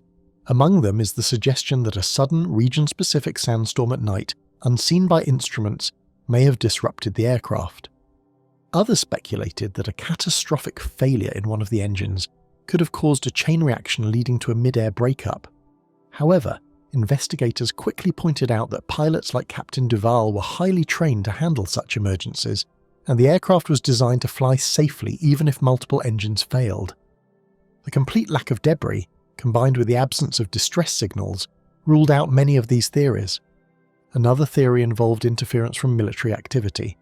During the late 1950s, French forces conducted operations across North Africa, including test flights and training exercises over the Sahara. Some accounts suggested that a sudden maneuver by another aircraft might have forced the super constellation off course, though no official records corroborated this possibility. Radar logs from surrounding bases offered no indication of unusual traffic, and the absence of any wreckage suggested that if a mid-air collision had occurred, it was so complete that not even scattered debris survived. Psychological accounts from other pilots flying nearby that night add to the eeriness of the disappearance. Several reported seeing lights that appeared to move independently in the night sky, sometimes in patterns that seemed coordinated, other times darting erratically before vanishing. While most were dismissed as illusions caused by atmospheric conditions, their consistency across multiple independent witnesses lends a haunting weight to the story. The idea that Flight 914, or rather this super constellation, might have been affected by some unexplained phenomenon in the Sahara, has persisted in aviation lore ever since. The families of the passengers and crew were left with no answers. Letters sent to the airline and French aviation authorities produced only formal condolences, offering no explanation and no closure. Over time, memorials were erected in airports and cities, but the physical absence of the aircraft and those on board created a void that could never be filled. For survivors' descendants, the disappearance became a cautionary tale, a reminder of the fragility of life in the air and the possibility that even well-maintained aircraft and skilled crews are vulnerable to forces beyond understanding. Aviation specialists and historians remain fascinated by the disappearance, decades on. It has been compared to other unsolved cases over vast remote regions, including those in the Bermuda Triangle, but the Sahara brings its own unique complications. The desert's vastness, extreme temperatures, and shifting sands could in theory conceal wreckage for decades, yet for this aircraft, no trace has ever emerged. That complete vanishing elevates the case from a tragic accident to an enduring mystery, where the environment itself seems complicit in erasing the evidence. The eerie aspect of this disappearance is not only the lack of wreckage, but also the complete absence of warning or distress. Flight 914 maintained regular contact for most of its journey. The final transmission was ordinary, without panic, without any indication that disaster was imminent. The sudden silence that followed transforms an otherwise routine flight into a haunting event. Aviation professionals, even today, struggle to account for such a total vanishing, especially in an aircraft as large and visible as the Super Constellation. The Sahara has long been known for its unforgiving environment and hidden dangers, from massive dunes to unexpected storms. Yet even in this perilous landscape, the vanishing of the airliner stands out. The story persists not only in the minds of aviation historians, but also in popular culture, where it is often recounted as one of the great unexplained mysteries of the skies. It reminds pilots and travellers alike that, despite technology and planning, there are regions where human knowledge and observation may reach their limits. Questions about the flight linger, keeping it under constant investigation. Aviation enthusiasts continue to study historical weather records, flight paths, and anecdotal reports from locals and pilots who flew in the region during that era. Each analysis produces new theories, but the absence of concrete evidence keeps the case unresolved. The Super Constellation, its crew, and its passengers exist now largely as a story, a chilling reminder that in certain stretches of the world, a plane can depart normally and vanish completely, leaving behind nothing but unanswered questions. The disappearance of the airliner over the Sahara is haunting because it embodies both human vulnerability and the uncharted aspects of the world. A skilled crew, a dependable aircraft, and clear skies were not enough to prevent the vanishing. The event persists as a reminder that the skies, particularly over vast and remote regions, still hold secrets. It is a story that continues to inspire both dread and fascination, marking the desert as a place where even the most ordinary journey can become inexplicably extraordinary. The mystery of Flight 967. Eastern Airlines. Flight 967 was a routine passenger flight scheduled to travel from Miami to Philadelphia in the early hours of December 18, 1965. The aircraft, a Douglas DC-7B, had been thoroughly inspected before departure and was considered one of the more reliable airliners of its time. The flight carried 37 passengers, a mix of families, business travelers, and some airline staff riding as passengers. Captain James S. Holloway, known for his steady hand and calm decision-making, led a crew of 4, each trained to handle the demanding procedures of overnight flights along the eastern seaboard. Everything began as expected, with engines roaring smoothly and the plane climbing steadily into the dark winter sky. The flight's early communications with Miami Approach Control were normal, routine checks that confirmed altitude, heading, and expected flight times. Ground controllers noted that the DC-7B was flying slightly faster than average, but weather conditions were clear and the night was calm. Passengers settled in, some reading, some sleeping, while others gazed out at the faint glow of city lights beneath the wing. The initial segment of the journey passed without incident, and Captain Holloway's calm voice over the intercom reassured passengers that it would be a smooth flight to Philadelphia. Approximately 90 minutes into the flight, as the plane passed over central Florida, a sudden transmission interrupted the routine check-ins. The crew radioed Miami Control with a brief clipped message. "Something's wrong. We're losing instruments. Radar's acting up. Heading uncertain." The transmission cut off abruptly, leaving only static before silence returned. Controllers attempted repeatedly to reach the aircraft, but no further communications were received. Flight 967 had simply disappeared from radar. Initial attempts to track it using secondary radar and reports from nearby flights yielded nothing. It was as if the plane had vanished entirely into the night. Search operations commenced immediately, but the Florida landscape posed challenges. Rescue teams combed the dense pine forests, wetlands, and lakes that dotted the flight path, while Coast Guard and Navy vessels scanned nearby waters for signs of wreckage. Pilots participating in the search reported unusual conditions in the skies that night. Pockets of sudden turbulence, strange reflections of lights, and echoes of sounds that did not match the usual atmospheric patterns. Despite exhaustive searches, no wreckage, bodies, or personal belongings were recovered. Flight 967 had vanished entirely. Eyewitness accounts from residents along the flight path added to the mystery. Some reported seeing a faint glow in the sky that moved erratically, different from conventional aircraft lights. Others described hearing a low hum followed by sudden silence, leaving only the chill of an unusually quiet night. While skeptics dismissed these observations as illusions caused by atmospheric conditions or imagination, the consistency of the reports from multiple unrelated witnesses gave them weight. The mystery deepened, raising questions about whether Flight 967 had experienced a technical failure, a navigational anomaly, or something entirely unexplained.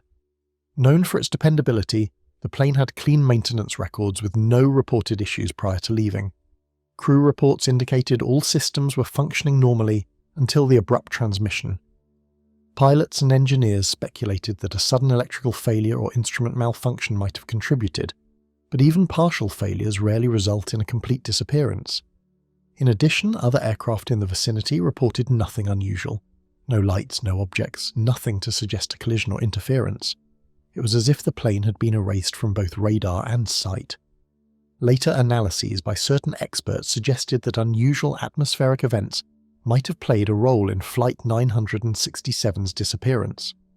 Florida's winter skies can produce pockets of microclimates where radio signals behave erratically and visibility changes abruptly. However, such conditions rarely explain the complete disappearance of a large aircraft. No storm or unusual weather pattern was recorded along the flight path. The unexplained loss of radar contact and lack of wreckage continues to baffle aviation experts, who note that in most disappearances, fragments, debris, or signals eventually surface. Flight 967 left none. The lack of a final, complete transmission adds to the eeriness. In nearly every aircraft accident, even catastrophic ones, pilots have time to report emergency conditions or attempt corrective action. Captain Holloway's last words were truncated, suggestive of something sudden and disorienting, yet no one knows precisely what occurred in those moments. The crew's professionalism implies that whatever they faced happened quickly, leaving little opportunity to react. For those studying the case, the truncated radio message is the most haunting clue.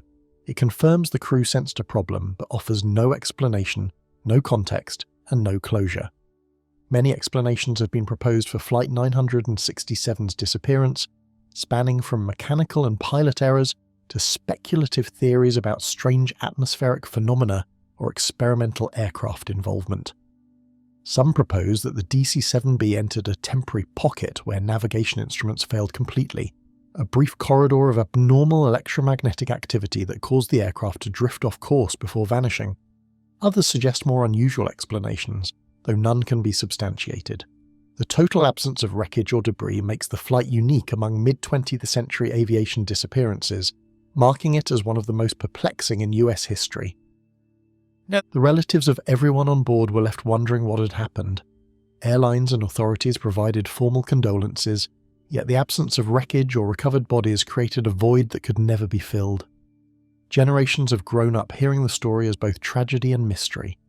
Pilots recount Flight 967 as a cautionary tale of what can happen when routine flight becomes extraordinary in its unpredictability. Unlike other accidents that leave behind physical evidence, Flight 967 exists primarily as a story, a haunting episode of unexplained vanishing in the skies above Florida. Time has passed, yet Flight 967 continues to captivate those who study or love aviation. Researchers analyze weather records, radar logs, and contemporaneous witness accounts, yet the evidence consistently leads to more questions than answers. The disappearance highlights the vulnerability of aircraft, even reliable models like the DC-7B, to unknown factors that remain outside human understanding. In a field built on precision, planning, and redundancy, Flight 967 represents an event where all those safeguards failed against circumstances that remain invisible and inscrutable. Psychologically, the disappearance left a mark on the aviation community. Pilots flying similar routes expressed unease, noting the strange combination of routine operations and inexplicable loss. The idea that a plane can vanish without warning or debris challenges not only technical understanding but the fundamental sense of safety in commercial flight. Flight 967's story emphasizes that even experienced crews, thorough maintenance, and favorable conditions cannot always prevent the unknown from intervening. The mystery endures not only because of the technical challenges it presents, but also because it involves ordinary people in extraordinary circumstances. Passengers expecting a simple flight across the eastern seaboard found themselves part of a story that would outlive them. The crew, trained and competent, vanished as if swallowed by the night sky. The absence of wreckage, final communications, or witnesses beyond the few who noted unusual lights and sounds makes Flight 967 a chilling case study in aviation's unexplained phenomena. Flight 967 serves as a reminder of the limits of technology and human foresight. It demonstrates that, even in well-monitored airspace, there exist factors beyond immediate comprehension. The DC-7B, its crew and passengers have never been recovered, leaving behind only a trail of questions and the haunting resonance of an aircraft erased from history. Aviation records, news reports, and personal accounts continue to preserve the story, maintaining its place as one of the most perplexing mysteries of mid-century flight. Ultimately, the story of Eastern Airlines Flight 967 is unsettling not because of visible disaster, but because of absence. The plane disappeared without warning, without a trace, and without explanation.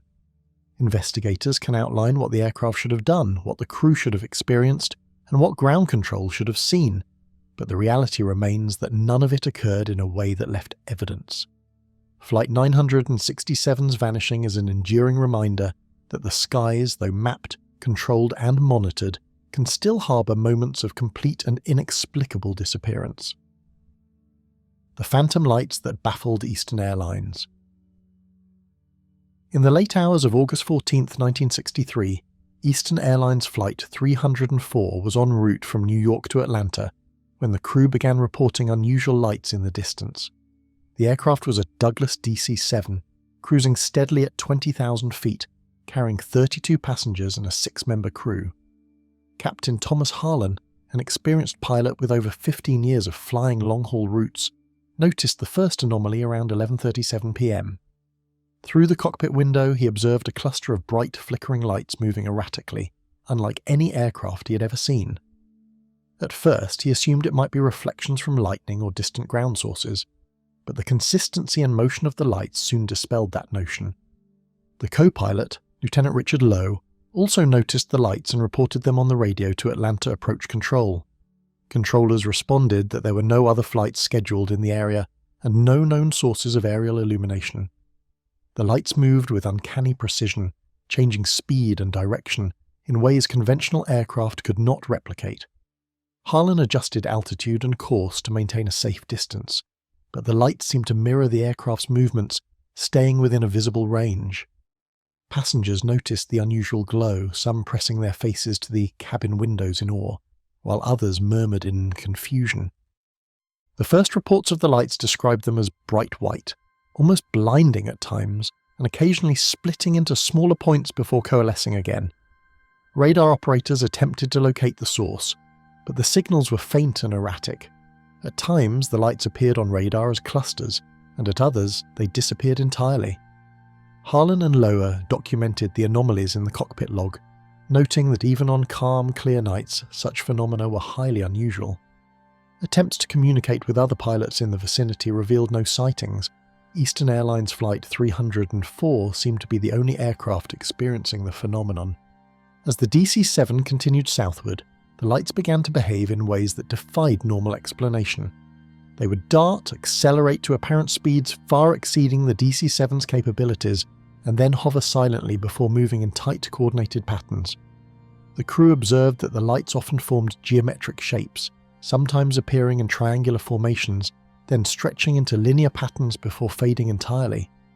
Despite repeated attempts to approach or intercept the lights, the aircraft could not close the distance, leaving the crew feeling increasingly unsettled. The incident lasted approximately 20 minutes, during which the lights maintained a constant presence near the DC-7. Flight attendants reported seeing occasional flickers through cabin windows, but the intensity of the cockpit lights observed from inside more difficult.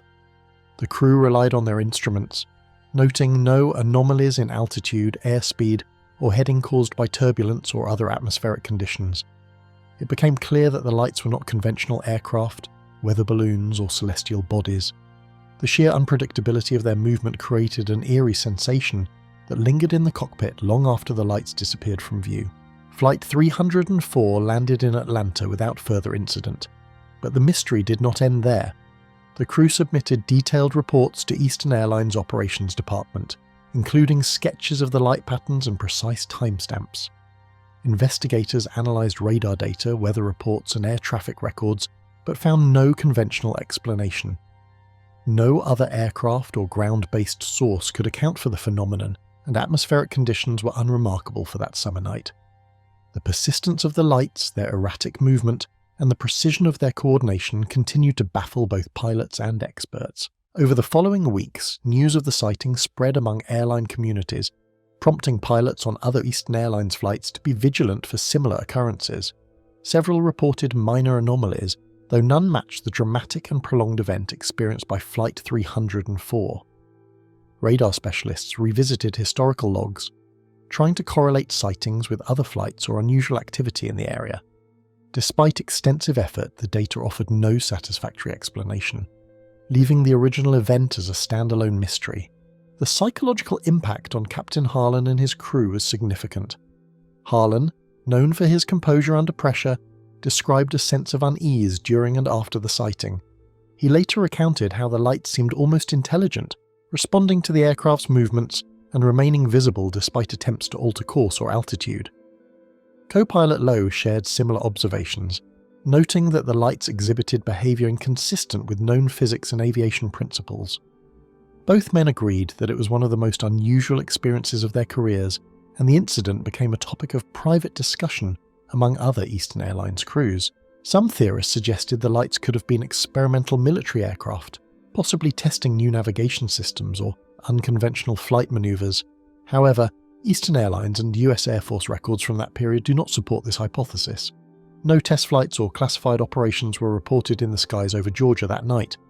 Other explanations ranged from atmospheric phenomena like St. Elmo's fire or unusual auroral activity, though experts dismissed these possibilities based on the observed duration, brightness, and movement patterns. The light's behaviour simply did not conform to natural or known technological phenomena. The accounts from Flight 304 emphasised the difficulty of reconciling human observation with conventional science. The crew's experience was validated by radar readings, which, while inconsistent, confirmed the presence of an object or objects in the vicinity of the aircraft. The erratic patterns, sudden acceleration, and formation shifts observed over 20 minutes defy standard explanations.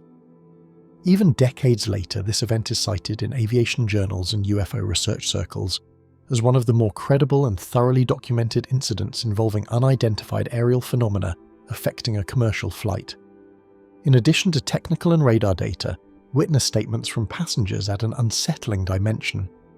Many recalled sudden bursts of light outside their windows, changing in intensity and colour, sometimes resembling blinking headlights or pulsating lanterns. Some reported seeing a faint glow on the horizon that seemed to follow the aircraft for several minutes. While subjective experiences are often difficult to verify scientifically, the consistency across independent accounts provides an additional layer of mystery that keeps the event firmly in aviation anomaly discussions. Eastern Airlines officially closed the investigation with no definitive explanation, leaving the event in a state of unresolved mystery. The crew's report remains archived, a testament to an extraordinary night where ordinary flight turned into an encounter with something inexplicable. Harlan and Lowe continued flying for years, yet both admitted privately that nothing in their careers matched the intensity or strangeness of that August evening. The lights had vanished, but the memory persisted, a haunting reminder of how unpredictable the skies can be. In retrospect, Flight 304's encounter underscores the limits of human understanding in aviation. It challenges assumptions about the predictability of air travel and the reliability of radar and observational technology. For the DC-7 and its crew, what should have been a routine overnight flight became an extraordinary case that continues to inspire debate, analysis, and speculation. The lights remain unidentified, leaving a legacy of unease and fascination within both the aviation and broader scientific communities. Even now, decades later, aviation enthusiasts, historians, and researchers revisit the Flight 304 incident. They study flight logs, weather records, and first-hand testimonies in an attempt to reconstruct the event. Each attempt raises as many questions as it answers, reinforcing the sense that the phantom lights that baffled Eastern Airlines were beyond conventional explanation. The case endures not as a resolved mystery, but as a chilling example of how even modern flight can intersect with the unknown, leaving crew and passengers alike with an experience that defies reason and remains unforgettable. The haunted remains of Flight 401. Eastern Airlines. Flight 401 took off from New York's JFK Airport on December 29, 1972, bound for Miami, Florida. The aircraft was a Lockheed L-1011 TriStar, a new addition to the airline's fleet, equipped with the latest in cockpit technology and automated flight systems. A total of 163 passengers and 13 crew members were aboard, with Captain Robert Loft, First Officer Albert Stockstill, and Flight Engineer Don Repo in command. The crew was experienced, well-trained, and familiar with the route. The early hours of the flight were uneventful, with smooth air and clear skies. As the flight approached the Florida coast, the crew began their descent into Miami International Airport. During the approach, a minor issue drew their attention. The landing gear indicator light for the nose wheel failed to confirm that the gear had fully extended. Although the system was new and reliable, this anomaly required verification. Captain Loft and First Officer Stockstill focused on the indicator, checking switches, circuits, and cockpit procedures repeatedly. Their concentration on the light caused a subtle distraction, leaving the aircraft's altitude slightly lower than ideal for the approach path. While the crew worked to resolve the indicator issue, Flight 401 descended toward the Florida Everglades. At approximately 11:43 p.m., the aircraft struck the treetops, losing its left wing and engines in a chaotic impact that instantly killed 101 passengers and crew. The remaining survivors struggled to evacuate as fire and smoke consumed the wreckage. Rescue teams arrived hours later, navigating the dark swamp to reach the crash site. The tragedy shocked the aviation world, as investigators noted that it could have been prevented had the crew not been preoccupied with a minor technical problem. The crash site itself became infamous, not only for the loss of life, but for the unusual reports that followed. Within weeks, aviation personnel, salvage teams, and even airline employees working on recovered parts began reporting strange occurrences. Flight simulators used for training showed unexpected readings resembling Flight 401's final moments. Some maintenance workers claimed they heard phantom footsteps and voices echoing through the wreckage during recovery operations. Others reported seeing fleeting shadows of crew members near the remains of the fuselage late at night. The haunting extended beyond the crash site. Employees at Eastern Airlines reported equipment malfunctions in unrelated aircraft that eerily mirrored the sequence of events on Flight 401. Flight recorders from other planes occasionally captured unexplained static or faint, distorted voices resembling those from the doomed flight. Pilots described a sudden, inexplicable feeling of unease when operating aircraft near Miami or simulating similar approaches in training, as if the presence of the TriStar's final moments lingered. Investigators could not verify these experiences scientifically, yet the consistency and repetition of reports made them difficult to ignore. Some theorists suggested that the intensity of the crash, combined with the traumatic energy of the event, created what was called a residual phenomenon, where certain locations retain echoes of past tragedies. Others speculated that the TriStar's electronics, which were advanced for the time, might have somehow interacted with local atmospheric conditions to produce temporary anomalies in surrounding equipment.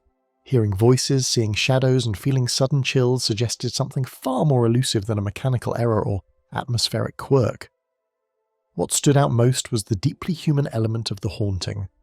Survivors of Flight 401 recalled dreams of the crash, some describing detailed visions of the cockpit or interactions with crew members who had died.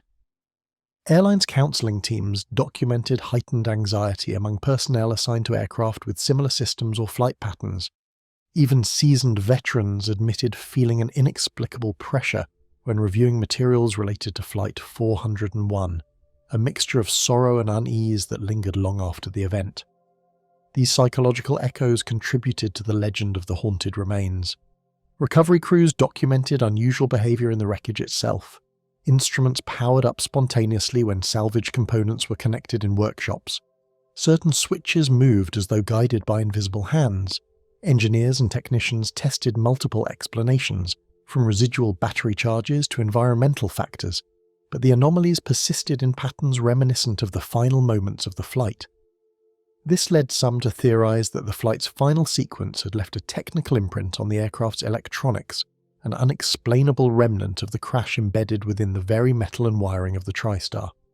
Reports of hauntings gradually spread throughout aviation circles. Pilots who trained in simulators configured to replicate Flight 401's approach reported hearing faint, unfamiliar voices over the comm channels. Some claimed to see cockpit panels flicker or displays change readings unexpectedly. Employees working late shifts at Eastern Airlines' Miami offices recounted seeing shadows in hallways or hearing unexplained sounds from abandoned hangars. The psychological resonance of the crash added to its eerie reputation. Families of the victims reported dreams in which the crew attempted to communicate or guide survivors, a symbolic echo of the final efforts made in those critical minutes. Aviation historians have noted that Flight 401's legend is unique because it combines both mechanical mystery and human tragedy, creating a haunting narrative that touches on fear, sorrow, and the limits of control in aviation. Investigations into the crash site continued for months, but even as wreckage was removed, some strange occurrences persisted. Aircraft maintenance workers occasionally experienced short circuits in components salvaged from unrelated TriStars. Radar operators reported odd blips resembling small aircraft hovering at impossible speeds. Pilots flying night approaches to Miami sometimes described fleeting, bright glows in areas where the crash had occurred. Eastern Airlines eventually retired the L1011 model in favor of newer, more reliable designs, but the legend of Flight 401 remained. Aviation enthusiasts and investigators have revisited the case multiple times, analysing flight data, crew records, and personal accounts. Each review reaffirms that the crash was preventable and tragic, but the mysterious post-crash events give it a layer of haunting that continues to intrigue. The combination of human error, technological complexity, and unexplainable phenomena ensures that Flight 401 is remembered not only as a disaster, but as an ongoing puzzle of aviation's unknown. Subtle but persistent, the haunting lingers. Those who encounter Flight 401's story often describe a mixture of fascination and unease. Some note that it represents the lingering presence of human experience in technology, as though the aircraft itself carries memories of the crew's last moments. The instruments, controls, and even the physical remains of the TriStar seem to retain a connection to that night in December 1972. This intangible quality has made the incident a cornerstone in discussions about aviation mysteries that go beyond mechanical failure or human error. The psychological impact on crew, passengers, and families has given rise to a narrative that extends beyond the crash itself. Pilots, engineers, and airline employees speak of the flight with a reverence that mixes respect for the crew's professionalism with the chilling awareness that some elements of the event remain unexplained. Scholars, pilots, and paranormal researchers study reports, examine recovered components, and interview witnesses. Each account adds depth to the story, reinforcing the sense that the TriStar's final flight left more than wreckage behind. It left an imprint on the minds and experiences of those connected to it, a lingering presence that transforms a conventional aviation disaster into something haunting and enduring. Flight 401 is remembered not only for the crash itself, but for the mysteries that followed. The combination of technological anomalies, unexplained phenomena, and human experiences creates a unique case in aviation history. It is a story that continues to fascinate, unsettle, and inspire, reminding those who study it that, even in controlled, predictable environments like commercial aviation, the unknown can still leave its mark. The plane that landed 37 years late. In Buenos Aires, Argentina, a commercial airliner readied itself for a routine domestic flight to Rio de Janeiro. It was October 6, 1955, and the passengers expected a normal journey, with departure procedures followed carefully by the crew. The aircraft, a Douglas DC-4, had been maintained to industry standards, and Captain Enrique Ramos, with over a decade of experience, oversaw the operation with a steady hand. As the plane lifted off from the runway, nothing seemed unusual, and passengers settled in, chatting quietly or gazing at the early morning horizon.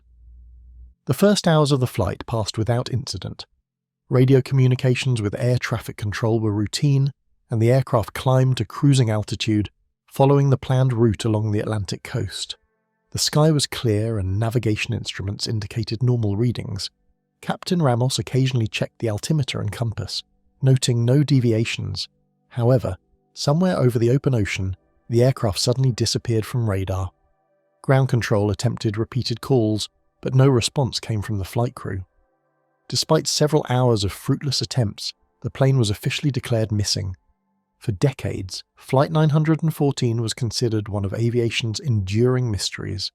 Extensive searches over land and sea turned up no debris, no distress signals, and no survivors.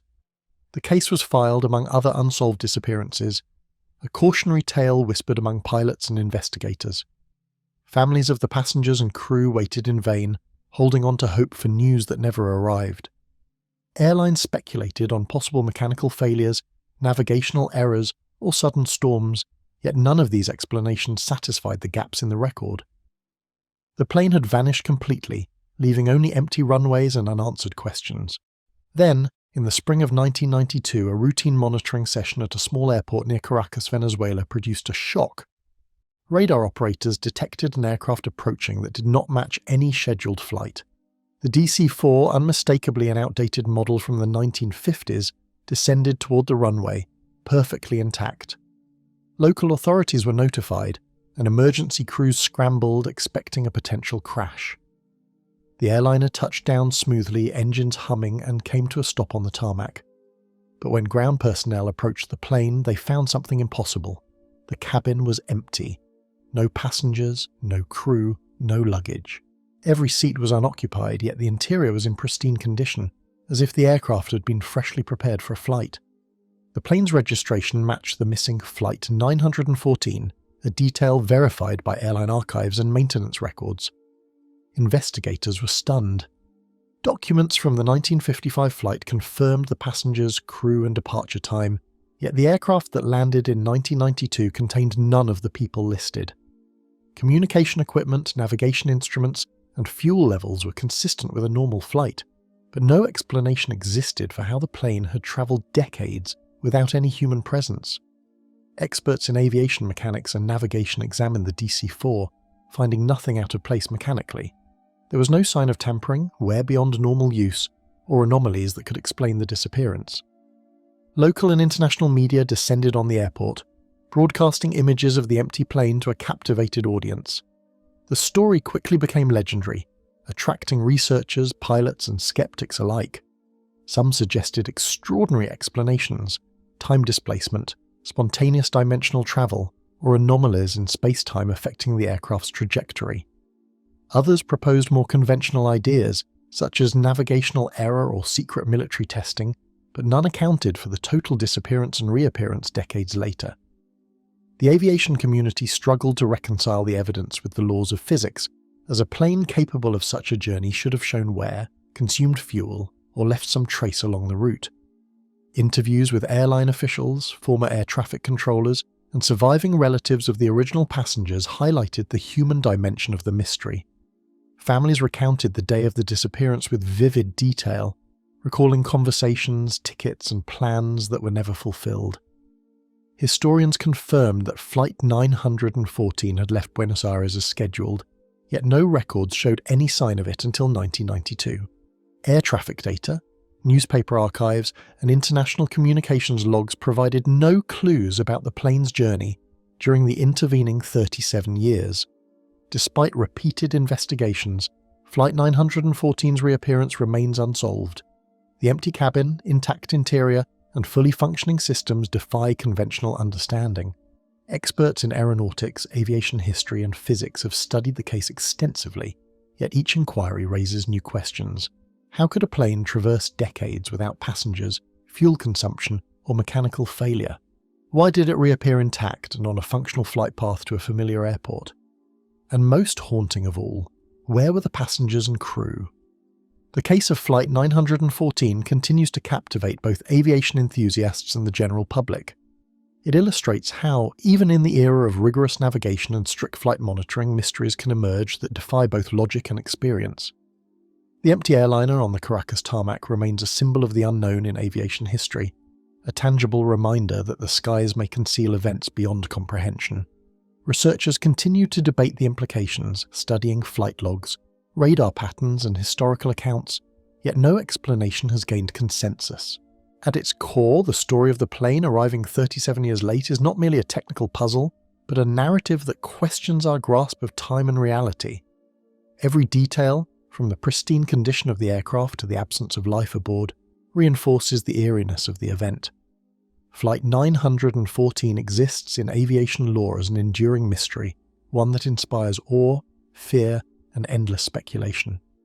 Its sudden reappearance forces us to confront the possibility that even in the well-regulated world of commercial aviation, the unimaginable can occur, leaving behind only silence and unanswered questions.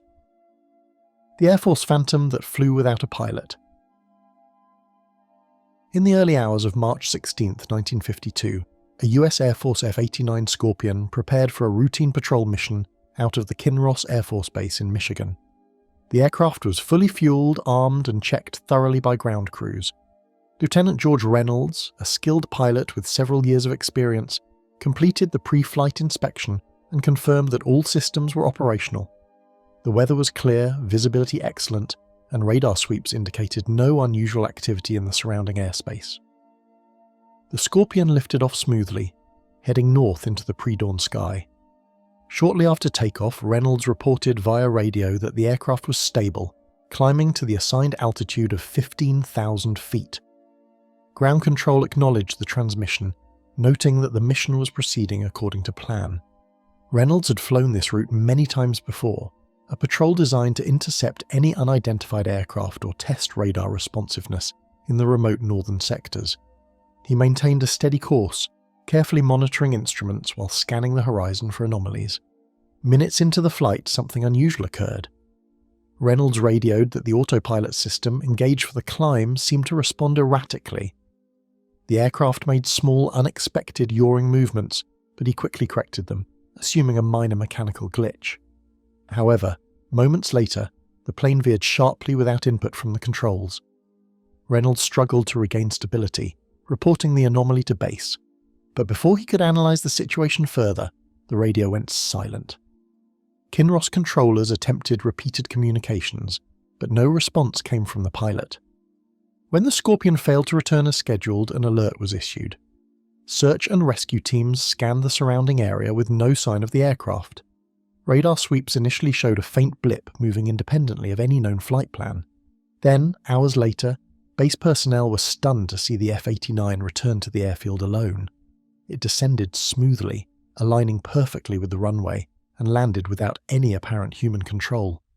Ground crews rushed to the plane, expecting chaos in the cockpit or damage from a hard landing, but found nothing unusual except that the pilot's seat was empty. Lieutenant Reynolds had vanished without a trace. There were no signs of mechanical failure in the aircraft. Instruments were operational. Flaps and landing gear functioned correctly, and the engines remained in normal condition. Maintenance logs verified that all systems had been checked prior to departure. Investigators could not identify how the Scorpion had flown over the northern sectors, executed complex maneuvers, and returned to base without a pilot. Radar data from the morning showed the plane performing controlled turns and altitude adjustments, further suggesting intelligent navigation rather than random drift or autopilot error. Some theorists proposed that the aircraft had experienced an unusual interaction between the autopilot and atmospheric conditions. Others suggested electromagnetic anomalies, or even experimental remote control testing. However, Air Force records confirmed no such programs were active in the region at the time. The precision with which the Scorpion landed also contradicted any theory of random malfunction or atmospheric interference. The plane's movements were deliberate, almost as if guided by an unseen hand. The disappearance of Lieutenant Reynolds remained a primary focus of the investigation. Witnesses at Kinross reported hearing the aircraft's engines change pitch as it approached, consistent with a human pilot making precise adjustments. Yet the cockpit was completely empty. Searches in the surrounding wilderness, lakes, and northern forests turned up nothing. Even aerial reconnaissance in the following days failed to locate any trace. Reynolds had vanished entirely, leaving only a fully intact functional aircraft behind. Its impact lingered, shaping the perspectives of personnel and aviation experts alike. Many pilots at Kinross described feeling an unsettling presence during subsequent flights, a subtle reminder of the unexplained nature of the Scorpion's solo journey. Flight simulators reconstructed the event, showing the aircraft performing maneuvers that would require split-second judgment and experience.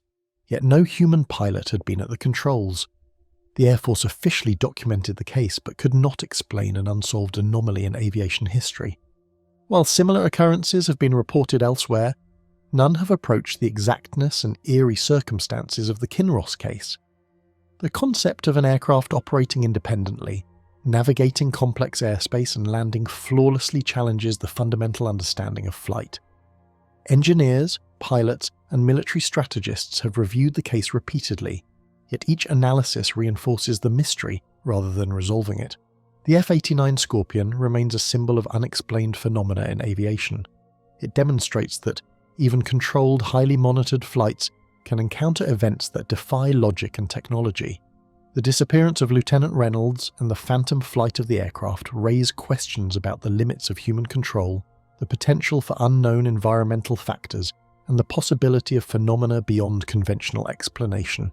Time has not diminished the relevance of the Kinross incident, which still features in studies of military aviation and UFO activity.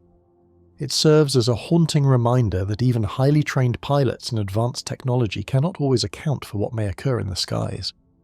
The image of the empty F-89 landing flawlessly continues to captivate the imagination, a chilling testament to an event where a plane flew without a pilot, leaving only questions in its wake. The pilot who spoke of strange beings before vanishing. From Reno to Sacramento, Captain James Whitmore was preparing his private Cessna 182 on a cold evening in September 1961. Whitmore was a seasoned pilot known for his careful attention to detail and calm demeanour. He filed a standard flight plan, checked the aircraft thoroughly, and received a favourable weather report. The sky was mostly clear with scattered clouds near the Sierra Nevada mountains, and visibility was excellent. His passengers, a pair of business associates, settled into the small cabin, unaware that the flight would soon become one of the most baffling mysteries in general aviation history. Shortly after takeoff, Whitmore radioed in routine updates to the Reno control tower. Everything appeared normal, with a smooth climb and stable airspeed. However, about 20 minutes into the flight, his tone changed subtly over the radio. He reported seeing unusual lights below and to the side of the aircraft, describing them as pulsing, like lanterns moving in formation across the desert. Air traffic controllers initially thought it might be reflections of ground vehicles or distant flares, but Whitmore insisted the movement did not match any known activity. Whitmore's descriptions grew increasingly strange. He mentioned seeing figures, humanoid in shape, walking among the lights. He reported that they seemed to be aware of the aircraft, pausing and turning in ways that suggested recognition. "They're looking at me," he said calmly, almost eerily, though his voice carried a subtle tension that was unusual for the experienced pilot. Controllers asked him to clarify, but transmissions became fragmented, filled with brief pauses and low static. He kept the aircraft steady, maneuvering carefully to maintain altitude and heading while continuing to observe the phenomenon below. For the next 10 minutes, Whitmore described the lights moving in patterns unlike anything seen in conventional aircraft or vehicles. They formed geometric shapes, split apart and rejoined seamlessly. The humanoid figures seemed to glide rather than walk, occasionally disappearing and reappearing without explanation. Whitmore spoke of a feeling of intense awareness, as if the beings were monitoring the aircraft directly. His tone remained calm, but his words carried an undertone of unease that controllers found difficult to interpret. At 7:42 p.m, Whitmore reported that the lights appeared to rise, ascending in perfect unison, seemingly converging on the Cessna. He instructed his passengers to remain calm and keep seatbelts fastened. "I don't think they're hostile," he said, "but they're unlike anything I've ever seen." The radar at Reno could not detect any anomaly. The aircraft's blip remained isolated, and no additional signals appeared from the area below. Attempts to contact Whitmore more persistently were met with static and fragmented replies, punctuated by pauses that suggested either interference or difficulty in communicating. Then, almost abruptly, Whitmore made a final transmission. "I'm going to follow them. I think I understand what they want." The words were calm, almost contemplative, yet deeply unsettling to the controllers listening. After that, all communication ceased. The Cessna's transponder signal vanished, and radar could no longer track the aircraft. Search and rescue efforts launched immediately, covering the route from Reno to Sacramento, including areas of desert, forests, and mountain terrain. But no trace of the aircraft, its occupants, or any unusual lights was ever found. Investigators scoured the flight logs, weather reports, and Whitmore's personal records. Everything indicated that the aircraft had been fully operational, with no mechanical issues or external interference likely. Eyewitnesses on the ground in scattered locations near the Sierra Nevada reported nothing unusual, though some noted distant glimmers that could have been unrelated phenomena. The Cessna's sudden disappearance without a distress signal, crash debris, or any evidence puzzled aviation authorities and left the families of the pilot and passengers without closure. The circulation of Whitmore's last transmissions among aviation experts only amplified the case's infamy. Some hypothesized a psychological or neurological event, suggesting that the pilot may have hallucinated due to fatigue, hypoxia, or stress. Yet this explanation failed to account for his coherent instructions, careful aircraft handling, and the structured descriptions of lights and figures. Whitmore had flown hundreds of hours under similar conditions and had demonstrated precise judgment under stress before. Alternative theories focused on extraterrestrial involvement or unexplained aerial phenomena. The descriptions of humanoid figures moving in unusual ways, coordinated lights, and the apparent awareness of the aircraft led some researchers to classify the event among credible UFO encounters. Aviation specialists examined radar data, confirming that no other aircraft or signals could explain Whitmore's observations.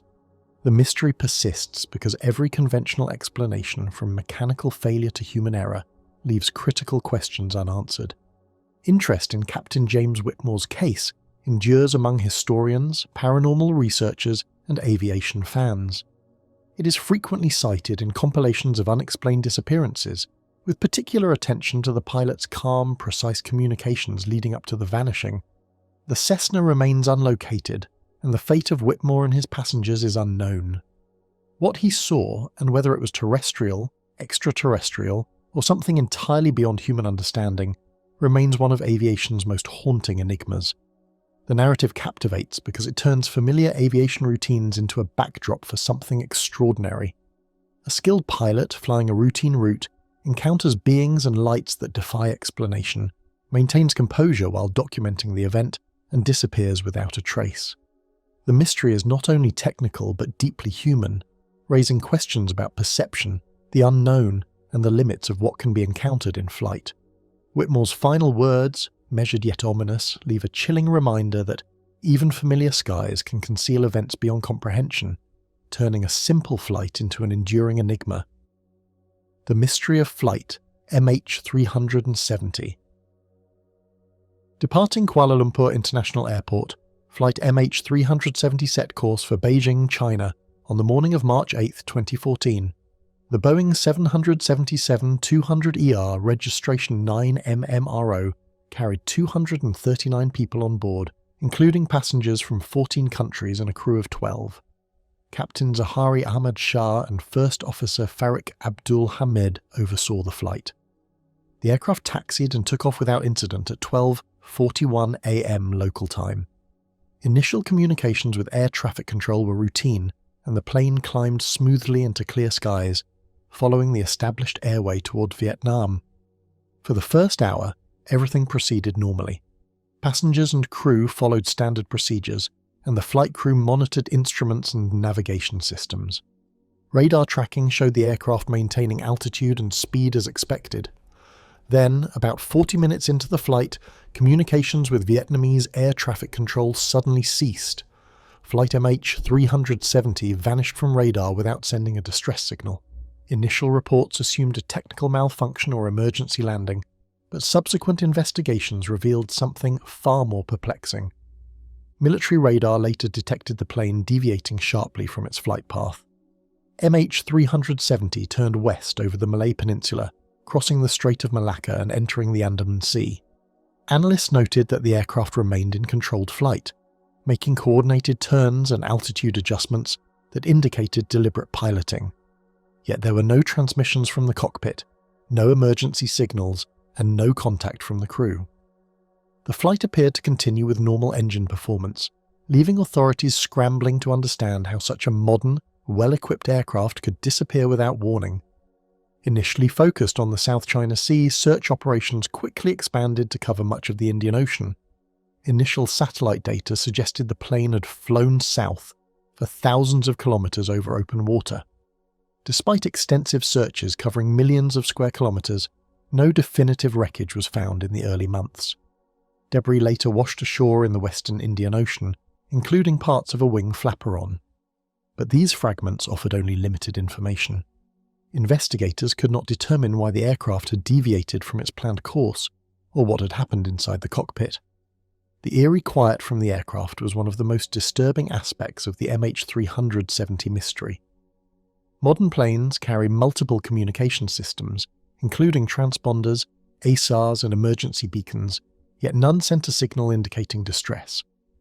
Investigators examined the possibility of mechanical failure, fire, or catastrophic depressurization, but none fully explained the sudden loss of communication and the extensive controlled flight that followed. The lack of evidence left room for speculation, from hijacking to pilot intervention, but every theory contained gaps that could not be reconciled with the known data. Satellite handshakes or pings between the aircraft and a communications satellite provided the only clues about the plane's final hours. These limited signals indicated a path deep into the southern Indian Ocean, far from any landmass. Experts reconstructed possible flight paths, fuel consumption rates, and potential crash zones. Yet even with this technology, the exact location of the main wreckage remained elusive.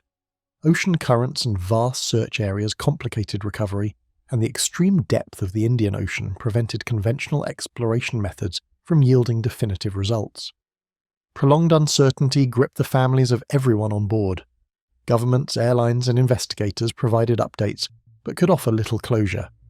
The mystery extended beyond technical and logistical concerns into human tragedy, with loved ones waiting for answers that might never come. The case highlighted vulnerabilities in modern aviation tracking systems and the challenge of maintaining communication across remote regions. MH370 became a symbol of an unexplained aviation disappearance in the 21st century. It was a fully functional, technologically advanced aircraft, piloted by an experienced crew, yet it vanished from all standard detection systems. Its route after the turn over the Malay Peninsula remains largely speculative, and the motivations, if intentional, are unknown.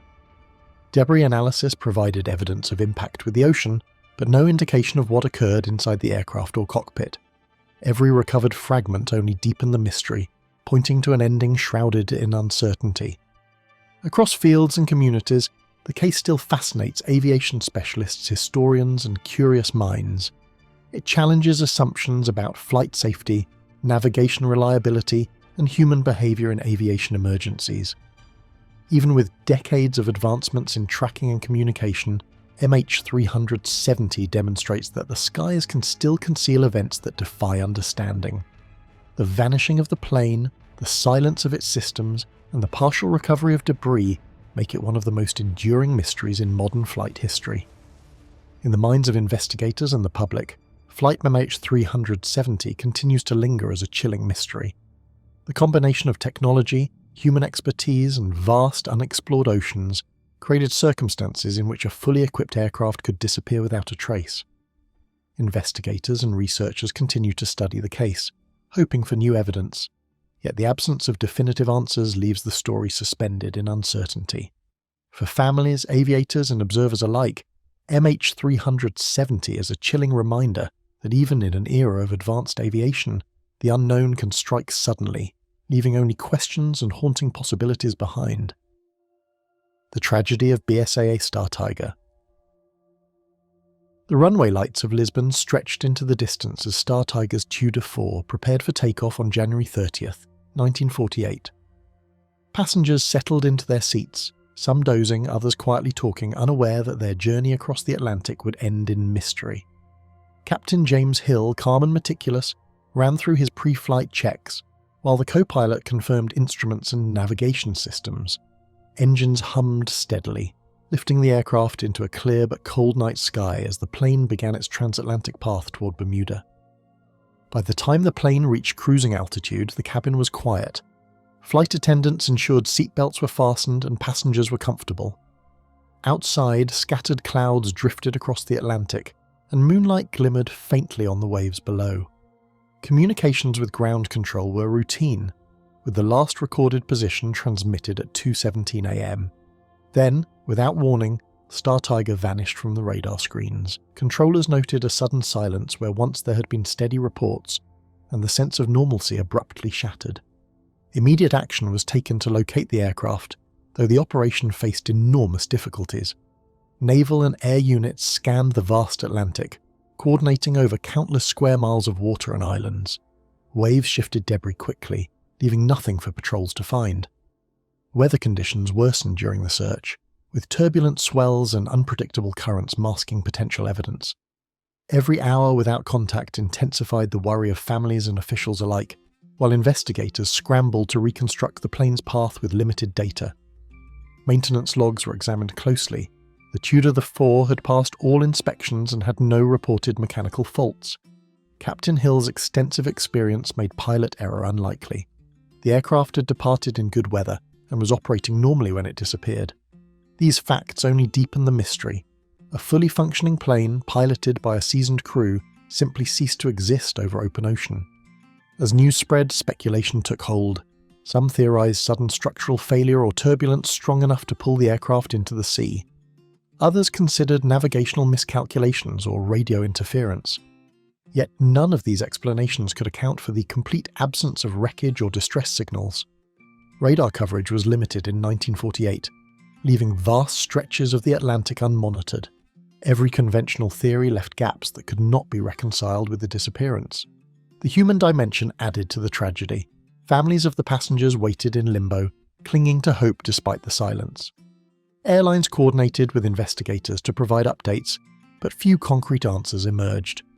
Reports of distant engine noises reached some coastal witnesses, but these remained anecdotal and unverified. The suddenness of the plane's disappearance, paired with the complete lack of physical evidence, left an unsettling impression on both aviation professionals and the public. Experts later revisited the case, analysing the aircraft's design and flight characteristics. The Tudor 4 was built for long-range travel and was considered reliable for its time. Simulations suggested that normal operations would not lead to the sudden disappearance. Investigators also explored environmental factors such as unexpected storms, magnetic anomalies, or pilot disorientation. Each scenario revealed difficulties, but no definitive cause. The Atlantic had swallowed the plane without leaving even the faintest trace. The Star Tiger disappearance became one of the earliest incidents linked to what would later be called the Bermuda Triangle. Other flights in the area, both before and after, had vanished under similarly baffling circumstances. The flight's route, the ocean currents, and prevailing weather were studied repeatedly, but no explanation satisfied all investigators. The case illustrated how mid-20th century aviation, despite careful planning and experienced crews, remained vulnerable to forces beyond human control. The unsettling nature of the story endures decades later. The plane, its passengers, and its crew left no trace in the vast Atlantic. Investigators, historians, and aviation enthusiasts continue to analyse the flight, hoping for new evidence or insight. The disappearance challenges assumptions about flight safety and the ability to maintain control over aircraft in remote regions. It also underscores the psychological weight of uncertainty, leaving families and observers grappling with the unknown. The tragedy of Star Tiger endures as a stark reminder of aviation's mysteries. A skilled crew, a reliable aircraft, and a routine route should have guaranteed a safe journey. Instead, the Atlantic held the aircraft in silence, with waves concealing the final fate of everyone on board. Even today, the disappearance inspires study, debate, and speculation, highlighting both the limitations of human knowledge and the vast, unpredictable nature of the ocean. Star Tiger remains a chilling testament to the sky's ability to hide the inexplicable, a haunting story of vanishing in the most complete and unsettling way. The mystery of flying Tiger Line Flight 739. Carrying 93 US servicemen and 11 crew members, flying Tiger Line Flight 739 took off from Travis Air Force Base in California on March 16, 1962. The aircraft, a Douglas DC-7BF, was bound for Saigon in South Vietnam, transporting troops to support American operations in the region. The flight plan followed a routine trans-Pacific route, passing over Hawaii before continuing across the western Pacific. Weather reports indicated clear skies, with only minor turbulence expected over the open ocean. At takeoff, the engines roared steadily, and the plane climbed into the bright morning sky. Inside the cabin, soldiers prepared for the long flight, checking equipment and exchanging quiet words. The crew maintained a disciplined routine, monitoring instruments and radio frequencies, confident that the journey would proceed without incident. Initial communications with air traffic control and military dispatch centers were normal, confirming altitude, heading, and estimated times over key waypoints. Hours later, as Flight 739 approached its midpoint over the Pacific, radio operators in Hawaii received a routine position report. There were no indications of trouble. Then, abruptly, the plane vanished from all radar screens.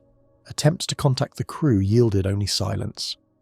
Military and civilian controllers repeatedly called the aircraft, but no response came.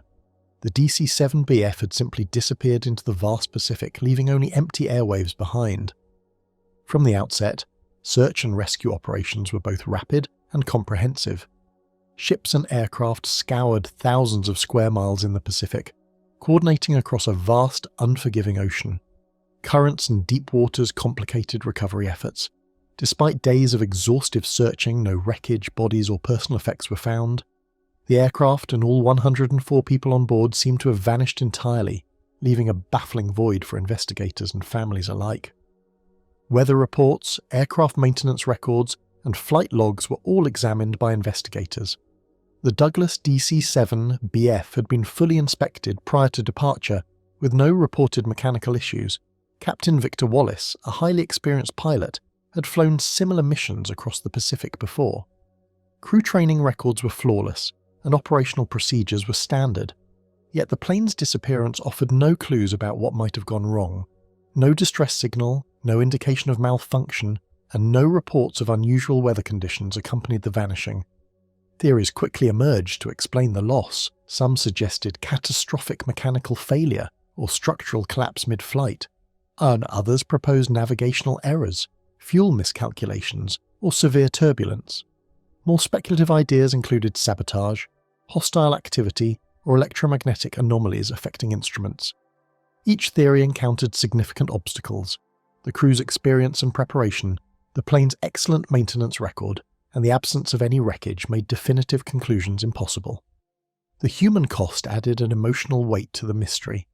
Families of soldiers and crew members waited anxiously, clinging to hope despite the silence. Relatives contacted military authorities for updates, but all that could be provided were partial flight records and search reports. The suddenness of the disappearance, coupled with the lack of evidence, made closure impossible.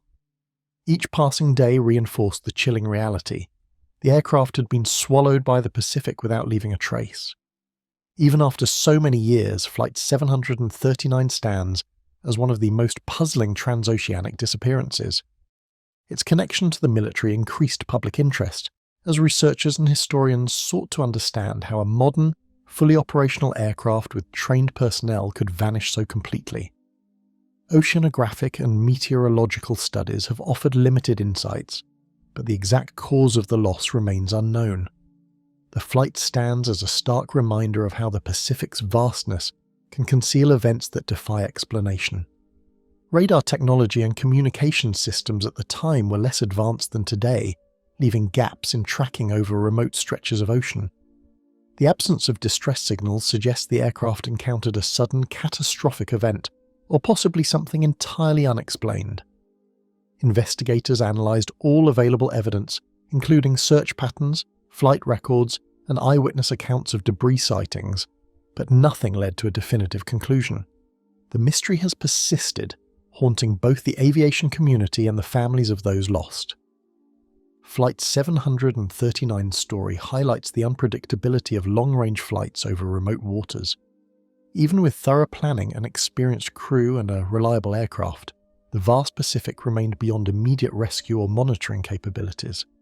The disappearance underscores the vulnerability of human endeavours in the face of nature's immensity, where an entire aircraft and its passengers can vanish without warning. Today, Flying Tiger Line Flight 739 is remembered not only as a logistical mission lost to history, but as an enduring mystery of aviation. The silence of the Pacific and the absence of wreckage leave only questions behind. Researchers continue to study the event, hoping that new technology might one day reveal answers. Until then, the flight remains a chilling example of how even well-prepared operations can end in sudden and unexplained tragedy over the open ocean. The vanished DC-3 over Puerto Rico. Clear skies greeted San Juan that morning as the DC-3 prepared for its routine flight across Puerto Rico. Passengers and crew boarded quietly, accustomed to the short domestic route that connected the island's cities. The aircraft, a reliable workhorse of the era, carried a small number of passengers alongside essential mail and cargo. Engines rumbled to life, and the plane taxied along the runway, the hum of machinery blending with the chatter of airport personnel. Climbing steadily after takeoff, the DC-3's polished fuselage glinted in the early sunlight. Crew members monitored gauges and radio channels, reporting routine positions back to the control tower. Outside the cabin, the island stretched below in a patchwork of green hills and coastal bays, and passengers watched the familiar landscape fade beneath them. The flight began like any other, calm and uneventful, with nothing to hint at the impending mystery. Routine position reports were expected halfway into the journey, but when controllers attempted contact, only static responded. Attempts to re-establish communication went unanswered. The DC-3, known for its dependability and resilience, had gone silent. Radar operators scanned the skies and the surrounding areas, but the aircraft's blip had disappeared from all screens. Confusion and concern replaced routine procedure as the realization set in. The plane was missing.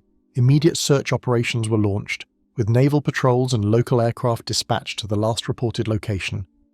Pilots scanned the sky for any sign of wreckage or distress. The ocean and rugged interior landscapes of Puerto Rico complicated the effort, leaving vast areas to cover. Despite extensive searching over days, no wreckage, bodies, or signs of the plane were found. It was as though the DC-3 had been swallowed by the sky itself, leaving investigators grasping at fragments of theory. A thorough review of the aircraft's maintenance logs and crew records followed. The DC-3 had been serviced recently, with no reported mechanical faults. The pilot was experienced with hundreds of hours over domestic routes, and standard flight procedures were followed meticulously. Weather reports showed favourable conditions, with only light turbulence over the island. There were no warnings, no distress calls, and no anomalous readings from instruments. Yet the plane had vanished completely, with no trace left behind. Speculation emerged quickly among investigators and the public. Some proposed sudden structural failure or a catastrophic engine malfunction. Others considered severe weather pockets or navigational errors, although the latter seemed unlikely given the pilot's experience. More speculative ideas, including interference or unexplained phenomena, began to circulate. Every hypothesis, however, struggled to explain the total absence of debris, making the disappearance all the more unsettling. The emotional toll on families was immense. Relatives waited at airports and communication centres for news that never arrived. Airlines coordinated updates as best they could, but every report only confirmed the unknown. The abruptness of the disappearance, combined with the lack of evidence, left a haunting impression. A plane that had once soared reliably over familiar skies had simply ceased to exist. Flight paths, weather patterns, and historical DC-3 performance records were analysed as experts returned to the case in subsequent years. The aircraft's design and reliability were well documented, and similar flights had completed the route countless times without incident. Radar technology of the era, while basic, confirmed that the plane had been on course until the last known position.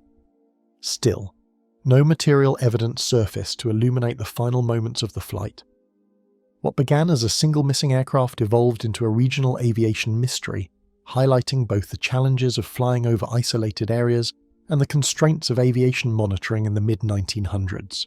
The ocean and dense landscapes offered no clues, leaving the mystery open-ended. The incident also underscored the vulnerability of even the most routine operations, where a reliable aircraft and an experienced crew could vanish without warning. The vanished DC-3 over Puerto Rico remains an unresolved enigma, even decades later. Its story is a reminder of how the skies, while navigable and familiar, hold the capacity to conceal events beyond human comprehension. Investigators, historians, and aviation enthusiasts continue to revisit the case, but the aircraft, its crew, and passengers have never been found. The silence that surrounds the flight speaks as loudly as any distress signal could have, leaving a chilling void that lingers over the skies of Puerto Rico. The screaming pilot of Flight 401A.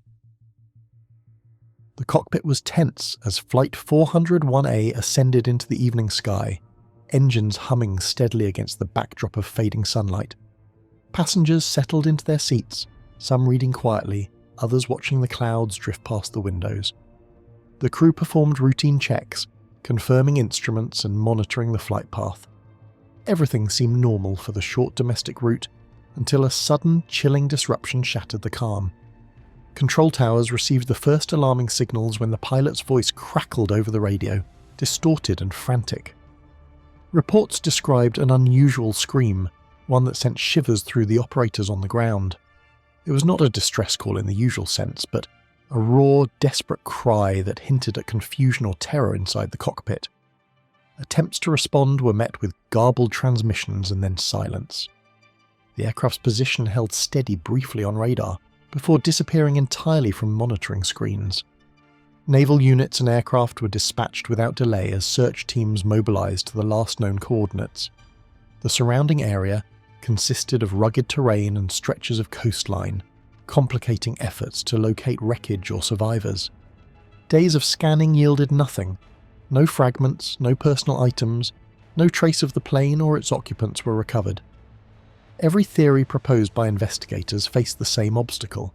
The plane had vanished without leaving behind evidence that could explain the pilot's scream. Flight records were analysed thoroughly. The aircraft had been inspected before departure, showing no mechanical faults. The crew was experienced, trained for emergency procedures, and familiar with the route. Weather reports indicated clear skies with minimal turbulence, ruling out immediate environmental hazards. Yet, despite all these safeguards, the pilot's terror and the plane's disappearance defied explanation. Radar and communications logs offered only the last faint echoes of that scream, leaving more questions than answers. Word and conjecture spread fast, captivating both experts in aviation and ordinary observers. Some suggested an onboard emergency that escalated too rapidly to communicate properly. Others proposed mechanical failure, sudden depressurization, or even the influence of erratic weather pockets that could have disoriented the crew. More unusual theories hinted at psychological factors or unexplained phenomena, though no evidence substantiated such claims. The lack of wreckage made all conjecture equally plausible and equally unprovable. An enduring sense of uncertainty enveloped the passengers and crew's loved ones. Relatives waited at airports and communication centres for news that never arrived, clinging to hope while confronting the possibility that the plane had simply ceased to exist. Airlines coordinated updates, but each report highlighted the same unnerving reality. No answers, only silence. The pilot's scream became the haunting symbol of the flight's unresolved mystery, an auditory trace of human fear suspended in the final moments before disappearance. Investigators revisited every available detail repeatedly, from flight logs to maintenance records to radar sweeps. The aircraft type was considered reliable for the era, and the route was routine, yet the exact circumstances leading to the pilot's scream remained elusive. No debris, no recovered instruments, and no eyewitness accounts could clarify what had occurred in the sky that evening. The disappearance highlighted the limits of mid-20th century aviation technology and the vulnerability of humans to sudden, unforeseen events.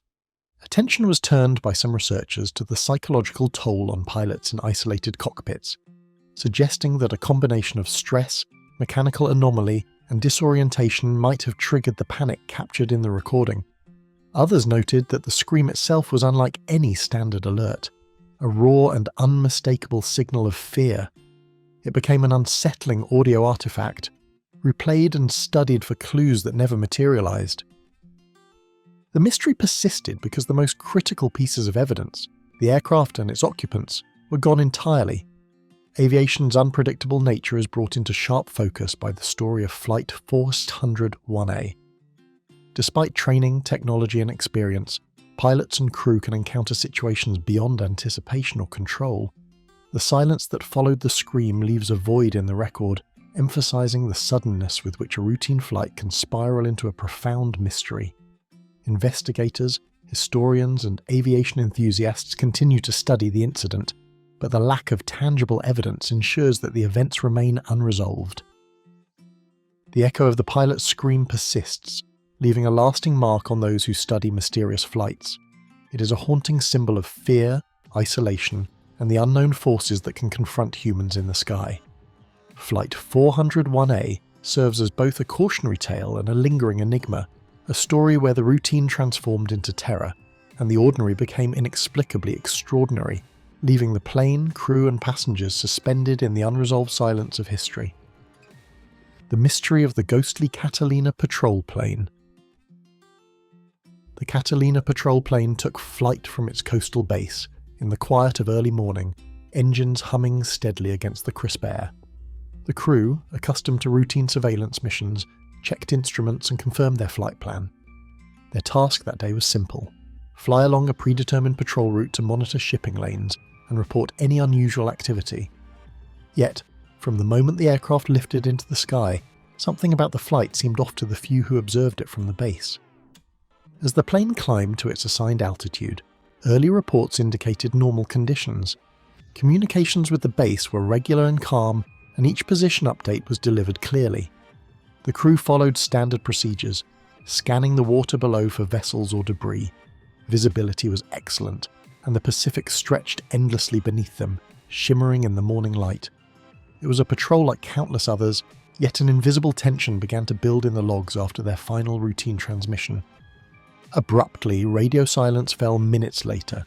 Repeated attempts to contact the Catalina were met with nothing but static. Air traffic controllers and base personnel strained to detect the aircraft on radar, but its signal had vanished. The plane was no longer visible on any monitoring equipment. For those on the ground, the disappearance was sudden and inexplicable.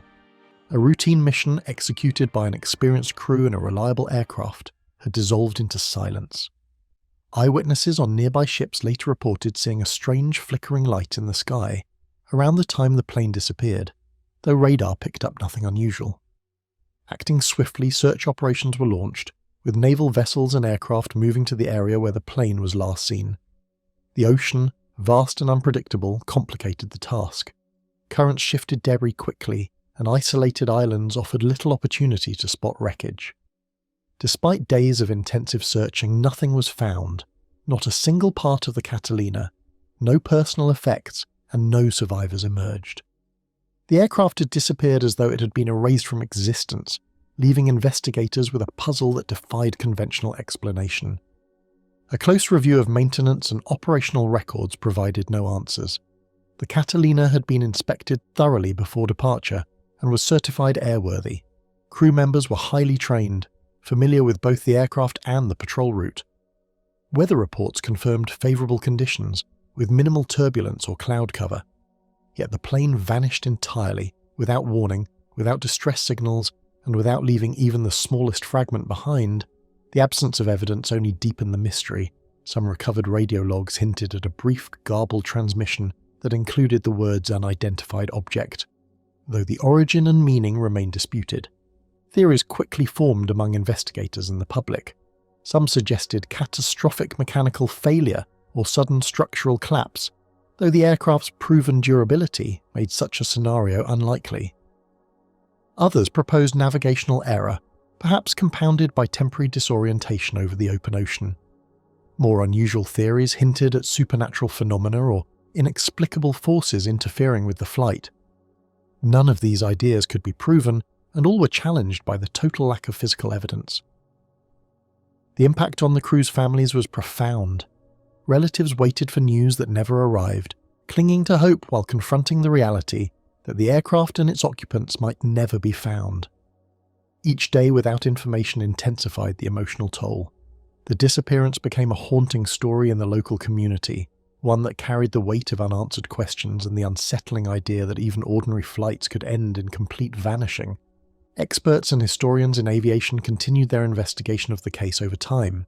Radar limitations of the era, combined with the vast remote ocean area, complicated any attempt to reconstruct the flight. Investigators considered every factor from possible instrument failure to sudden environmental anomalies, yet none produced a satisfactory explanation. The Catalina's disappearance underscored the vulnerability of early patrol operations and the challenges of tracking aircraft over isolated stretches of water. The aircraft's last known coordinates were plotted near a region where ocean currents are notoriously strong, which may have contributed to the difficulty in finding any debris. The ghostly Catalina patrol plane has remained a symbol of aviation's uncertainties. A capable crew, a reliable aircraft, and routine procedures were not enough to prevent a sudden and inexplicable vanishing. The silence of the ocean, the absence of wreckage, and the unbroken horizon created an enduring enigma. For those who study aviation mysteries, the flight represents both the unpredictability of early aerial operations and the enduring question of what can happen when the skies themselves seem to swallow a plane. Long after it disappeared, the Catalina continues to be a haunting figure in memory. Its disappearance serves as a chilling reminder that in aviation, routine does not guarantee safety, and trained crews can encounter events that leave no explanation behind. The story emphasizes both the limits of human knowledge and the vast, mysterious nature of the ocean. The Catalina patrol plane's fate continues to inspire study, speculation, and unease, leaving a ghostly silence where once a dependable aircraft soared.